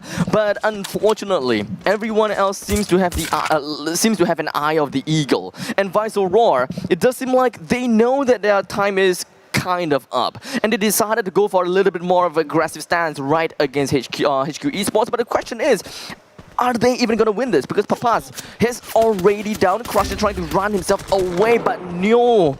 He just got himself a really nice AUG shot right onto Crusher, and Crusher is just pretty much crushed. Almas is going to be the next on the crosshairs of HQ Esports. They are definitely not going to give Viceroar any chance to breathe. Neo now channeling his inner Kobe right now with 3 kills, just being like, hey, I'm going to take this team, I'm going to put it on my back, and we're going to go into this the finals, right? We're going to do whatever it takes at this point. They're in the lead with 5 kills. That's pretty massive. And a 4th. Yo, you know what? This is a little bit too good of a start coming from the side of HQ Esports, right? They're just going all around the map. They're just literally getting like a small little crumbs, the small little pieces of this little cookie, and they're just getting everyone. A total of 6 kills just 6 minutes into the game. That is 1 minute per kill. And that is definitely not something that I was expecting. Because like I said before, don't fix what's not broken. And HQ Esports, the way that they play, none of that is broken. Not overpowered, not underpowered. I think that they have been roaming around, they have been taking shots, they have been taking fights in a really reasonable ways. And this time, they're just trumping over everyone at this moment of time. Yeah, but where is Singularity? Look at them. HQ starting to pull away, maybe even contesting in the Loud territory at this point. So DEA and Singularity, they need to step it up. They need to find people, whatever it takes. Yeah. They need to be very concerned because they definitely have an idea of the kill feed, right? They can definitely see the very fact that, hey, you know what? It does seem like the, HQ Esports, they have been getting a lot of kills. We need to do something. They must be on their toes right now. But the fact that this is Purgatory, massive map, finding people, not the easiest of things to do. Yeah. You don't have like tracking, you don't have like drones or something to just try to find people. The only thing that you have is a UAV, but there's a chance that you'll just be kind of like shot down and all. Not really gonna happen. So you gotta find things out. So you gotta figure out, you gotta get to the circle, whatever it takes, just try to find out people. Wow, what a circle. What a circle. Yeah, that's going to make for a dramatic ending to this one, of course. I love that kind of ending. Yes. This circle is literally like almost... okay, I'm really bad at math. There's a reason people call me Master but there is I think that this is like 69% land. All right, okay. I think you're just making up numbers at this point, but, you know, we'll run with it, okay? We'll run with Considering the fact that you've been very vulnerable, you've been very open, we'll do an AMA at the end of tonight. But nonetheless, I appreciate the honesty. But, okay, going into this one, golf course looks to be the next sort of, the next course of action, at least for HQ, are making their way around. Loud, look at these guys, all the way in the top. What do you think about this one here? Well, a lot of verticality going on, and Hazel, well, one thing's for sure is that I'm pretty sure that Hazel knows that Janito didn't see her. I don't know. You can pretty much say that they are kind of having like a very unsaid truth because they know that, you know, we are at the bottom. You know. Oh, Janito. Janito's looking there's up. There's too much verticality. How are you even supposed to hit that? For the record, Janito, I don't think he has a gun. Weapon. No. He does. Yeah, he does have a weapon. It does seem like he's on a Vector Akimbo. Yeah, he's on Vector Akimbo. He's trying to get that tiny little crosshairs on, but unfortunately is way too high. The verticality makes it impossible for Janito to even land a single shot on Hazel. And these two, they're just gonna be hanging here, like literally on a cliff. All right, I just had flashbacks of Dumb and Dumber. I don't even know why, but I just had with these two people. They're not even looking to kill anybody. They're not looking to do anything. They're just kind of sticking together. I mean, I don't know what they're doing. Honestly. I mean, obviously just staying alive, right? Yeah. Stay alive. Thank you. Yeah, I was gonna fish for you. Yeah, I wasn't gonna leave you hanging. Yeah. Right? I thought that you're gonna leave me hanging, man. Come on. No. You've been I got your back since I don't know how many months ago. Yeah? Okay, well. Loud making their way in. They're going to start going in like a SWAT team at the very end. GDP sticking around in the middle. SNG, this is another one. They're surviving, and this is going to be an epic finish considering HQ are making their way. And then there seems to be a lot of action that's about to happen. Yeah, I mean, after all, HQ Esports, they're heading themselves right onto Central. And Janito, it does seem like... he's looking to get the free kill onto the head of Hazel. Hazel doesn't seem like she's even caring about Janito. Like, Hazel knows that Janito is there. But Hazel is like, no, I'm not even going to touch you. Are they going to be punching each other out? I don't know. But Janito is just running in closer and closer and closer and closer and just shooting right up. The time turner, the glue wall just popped, and Janito just going to go for a head versus head combat. But for some reason, Hazel decided to drop all the way down and expose her big head over to the side of Janito because, well, when it comes to verticality advantage, when you are on the lower ground, well, your head is naturally going to be the biggest thing. So Janito's going to get that kill there. Okay, First Raiders, on the other hand, have Ombak and Joker all the way in the south, right? Yeah. And they're kind of just sticking there. They do not want to fight. They've only got, what, two players left. So this is it, right? And so at this point, they're in the lead technically in terms of points. All they're doing right now is they're literally taking out their abacus and they're just calculating points. How many points? What rank do I need to be? Make sure that at least, you know, these other teams don't, hopefully they don't jump over me. But I think with a 20-point cushion, I think they're fine.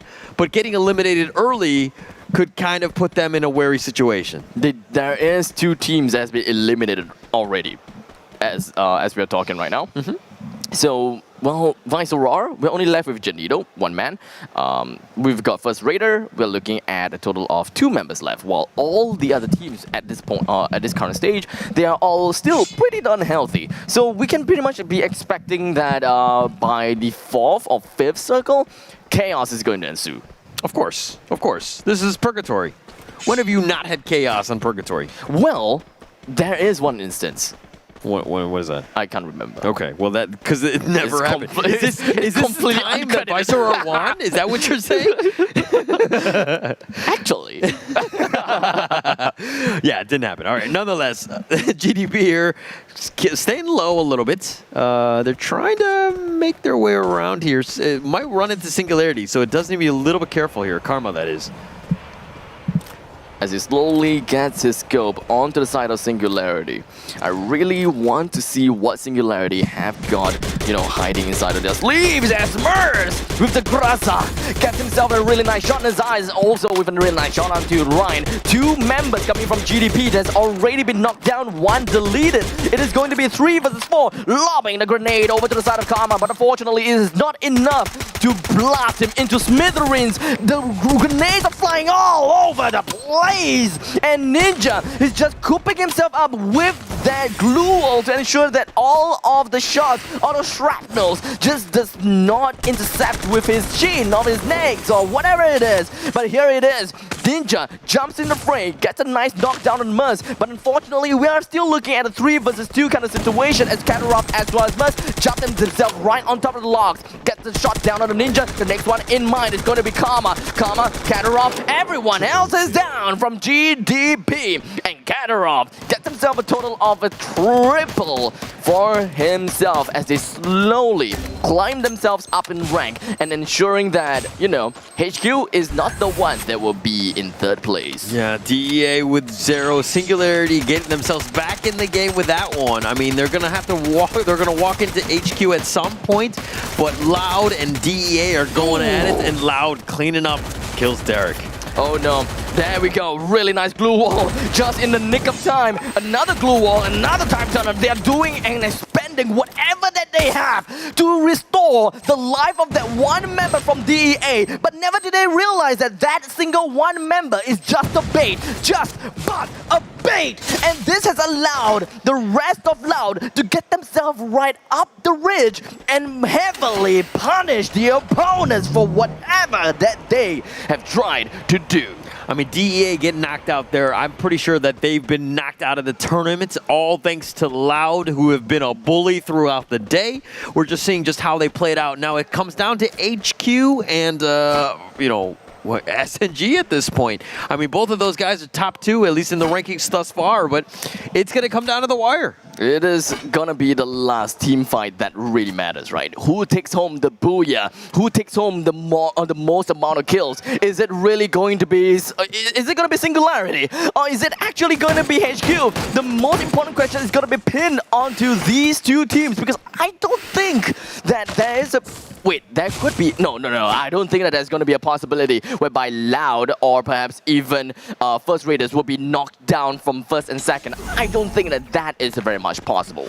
It might be. I mean, they're going to have to be super light. I mean, Loud needs to get knocked out now, right? That's like one of the things. I mean, they were up, I think, 10 points from that 3rd position.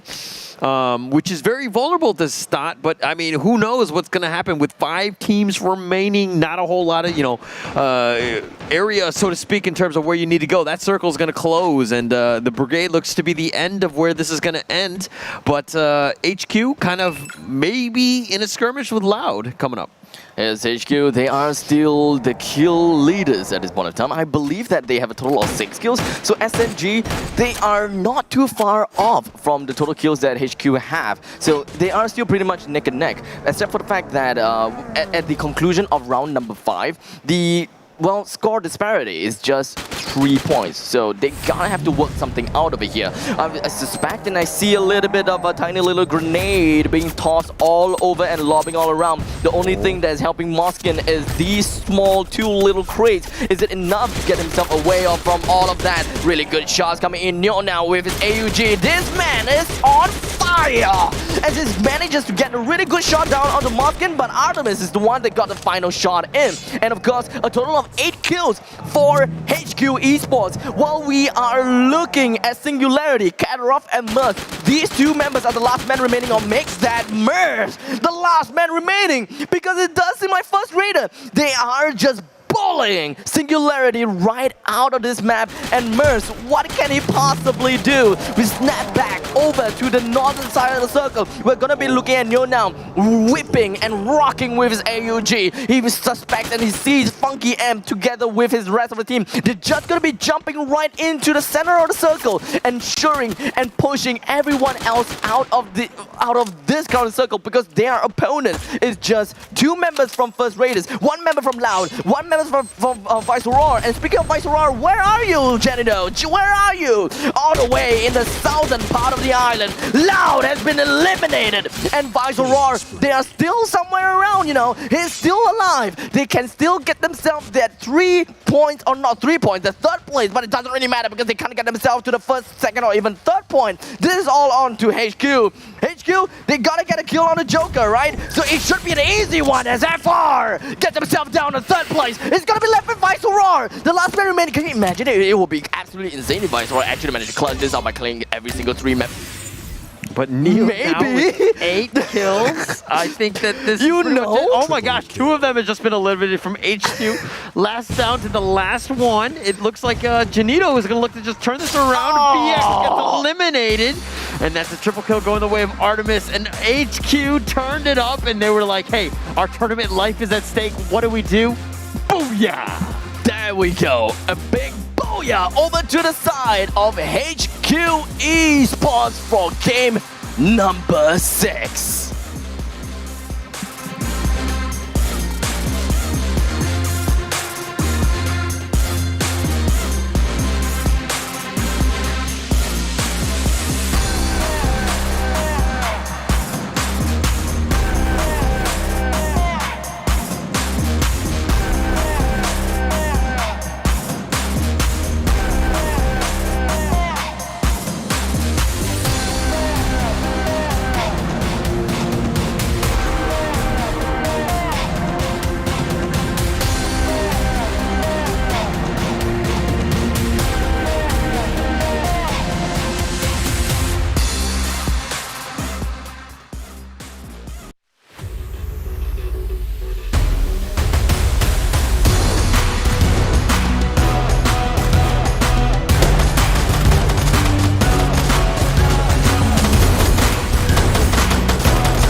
In the immortal words of Ali G, Booyakasha.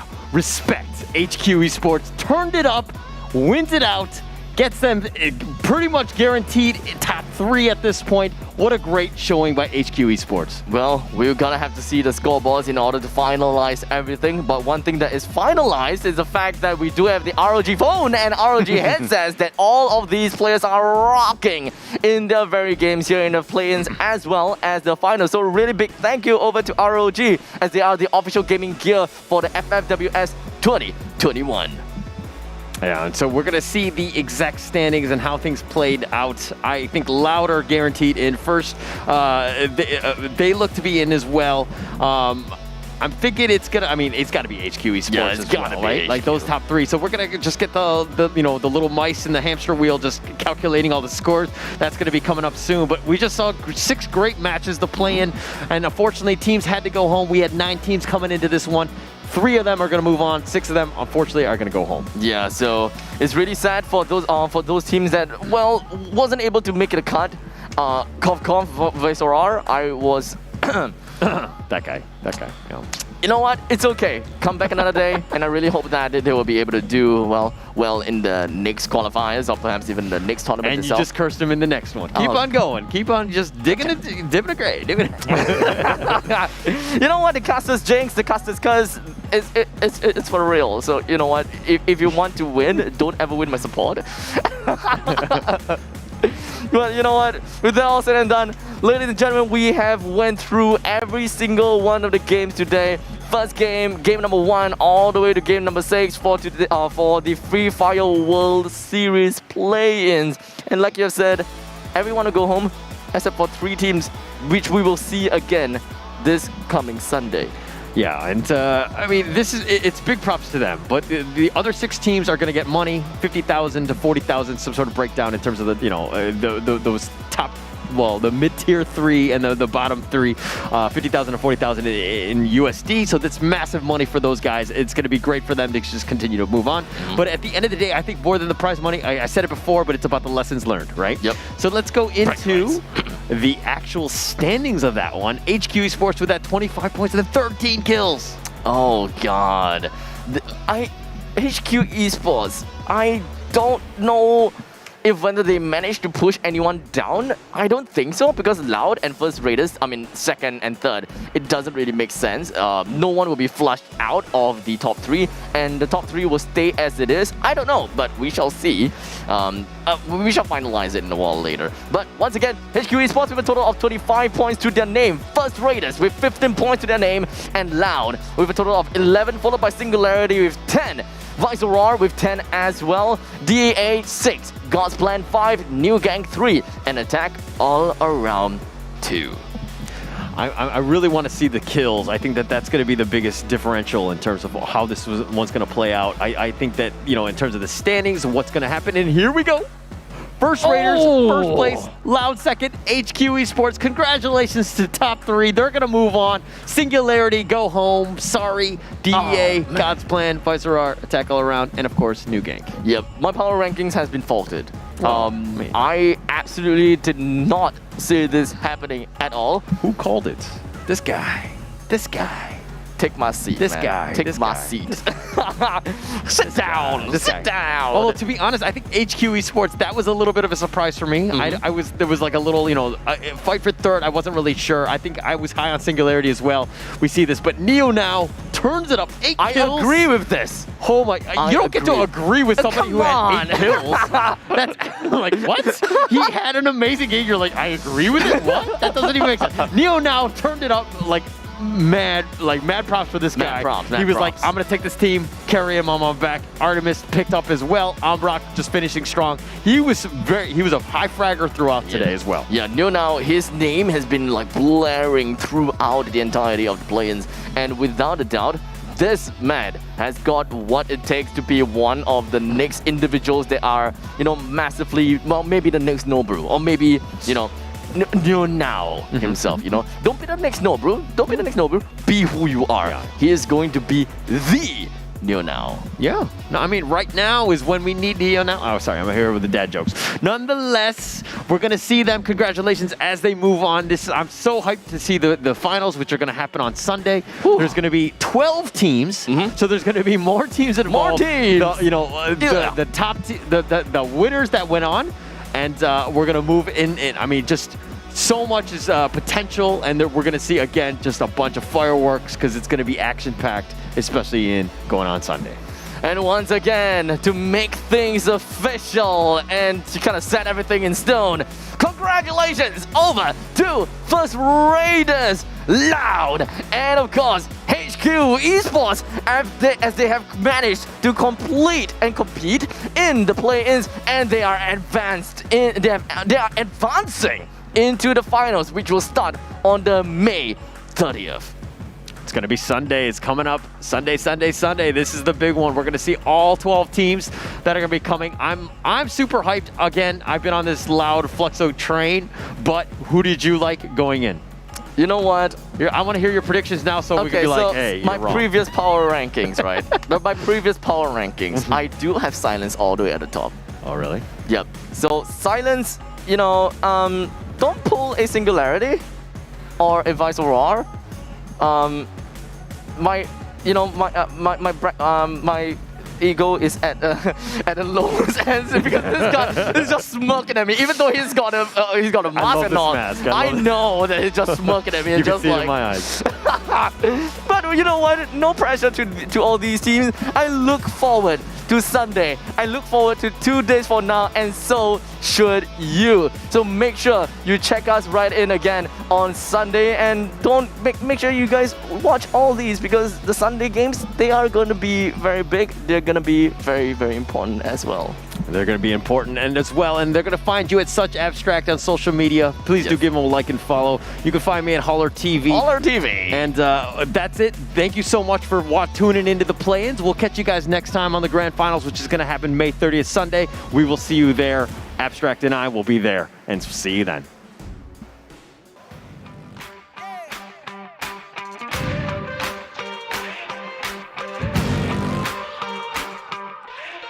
Time to level up and pay attention. Only the best can win, and I got a vision. I'm gonna be everything you said I couldn't be. I'm gonna leave my footprint, P.S. I know you see. I do believe that some things might be destiny. I do believe that I'm gonna get the best of me. I know you can't see, but I'll be on top. Team name tag on every spot.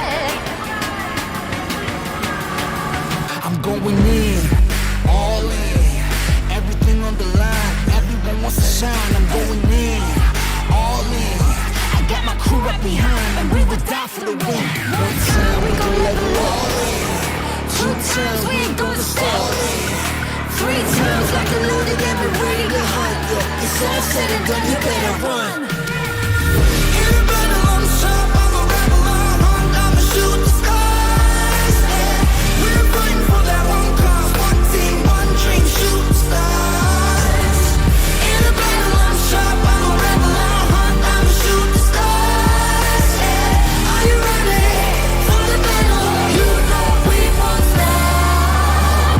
All eyes on me, I smell the danger. Can't turn back now, I can't erase ya. Did they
and pay attention. Only the best can win, and I got a vision. I'm gonna be everything you said I couldn't be. I'm gonna leave my footprint, P.S. I know you see. I do believe that some things might be destiny. I do believe that I'm gonna give the best of me. I know you can't see, but I'll be on top. Team name tag on every spot. I'm going in, all in, everything on the line. Everyone wants to shine. I'm going in, all in. I got my crew right behind, and we would die for the win. One time we gon' level up, 2 times we ain't gonna stop, 3 times like a loaded and we're ready to hunt. Yeah, it's all said and done, you better run. In a battle, I'm sharp, I'm a rebel, I'm hunt, I'ma shoot the skies. Yeah, we're fighting for that one cause, one team, one dream, shoot the stars. In a battle, I'm sharp, I'm a rebel, I'm hunt, I'ma shoot the stars. Yeah, are you ready for the battle? You know we won't stop. All eyes on me, I smell the danger. Can't turn back now, I can't erase ya. Did they tell ya I'll be coming back? Stronger, faster, like a heart attack. I'm making known I'm the master. Think that boom boom need a blaster. What you looking at, huh? We coming for you in the masses. Come on, passes. Champions, warm, all access. In, all in, everything on the line. Everyone wants to shine. I'm going in, all in. I got my crew right behind, and we would die for the win. One time we gon' level up, 2 times we ain't gonna stop, 3 times like a loaded and we're ready to hunt. Yeah, it's all said and done, you better run. In a battle, I'm sharp, I'm a rebel, I'm hunt, I'ma shoot the skies. Yeah, we're fighting for that one cause, one team, one dream, shoot the stars.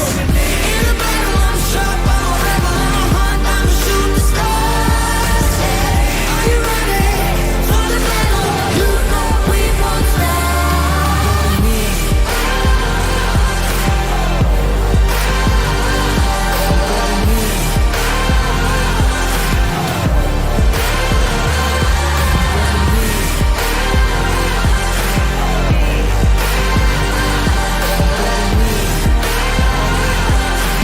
You know we won't stop.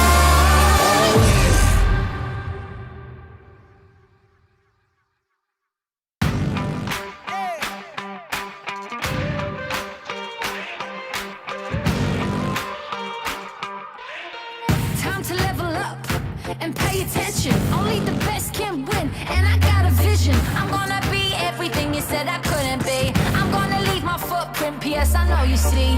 I do believe that some things might be destiny. I do believe that I'm gonna give the best of me. I know you can't see, but I'll be on top. Team name tag on every spot.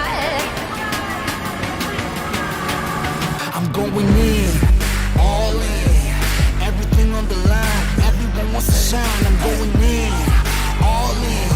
I got my crew right behind, and we would die for the win. One time we gon' level up, 2 times we ain't gonna stop, 3 times like a loaded and we're ready to hunt. Yeah, it's all said and done, you better run. In a battle, I'm sharp, I'm a rebel, I'm hunt, I'ma shoot the skies. Yeah, we're fighting for that one cause, one team, one dream, shoot the stars. In a battle, I'm sharp, I'm a rebel, I'm hunt, I'ma shoot the stars. Yeah, are you ready for the battle? You know we won't stop. All eyes on me, I smell the danger.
and I got a vision. I'm gonna be everything you said I couldn't be. I'm gonna leave my footprint, P.S. I know you see. I do believe that some things might be destiny. I do believe that I'm gonna give the best of me.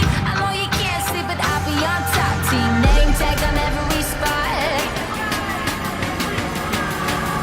I'm going in, all in, everything on the line. Everyone wants to shine. I'm going in, all in. I got my crew right behind, and we would die for the win. One time we gon' level up, 2 times we ain't gonna stop, 3 times like the loaded and we're ready to hunt. It's all said and done, you better run.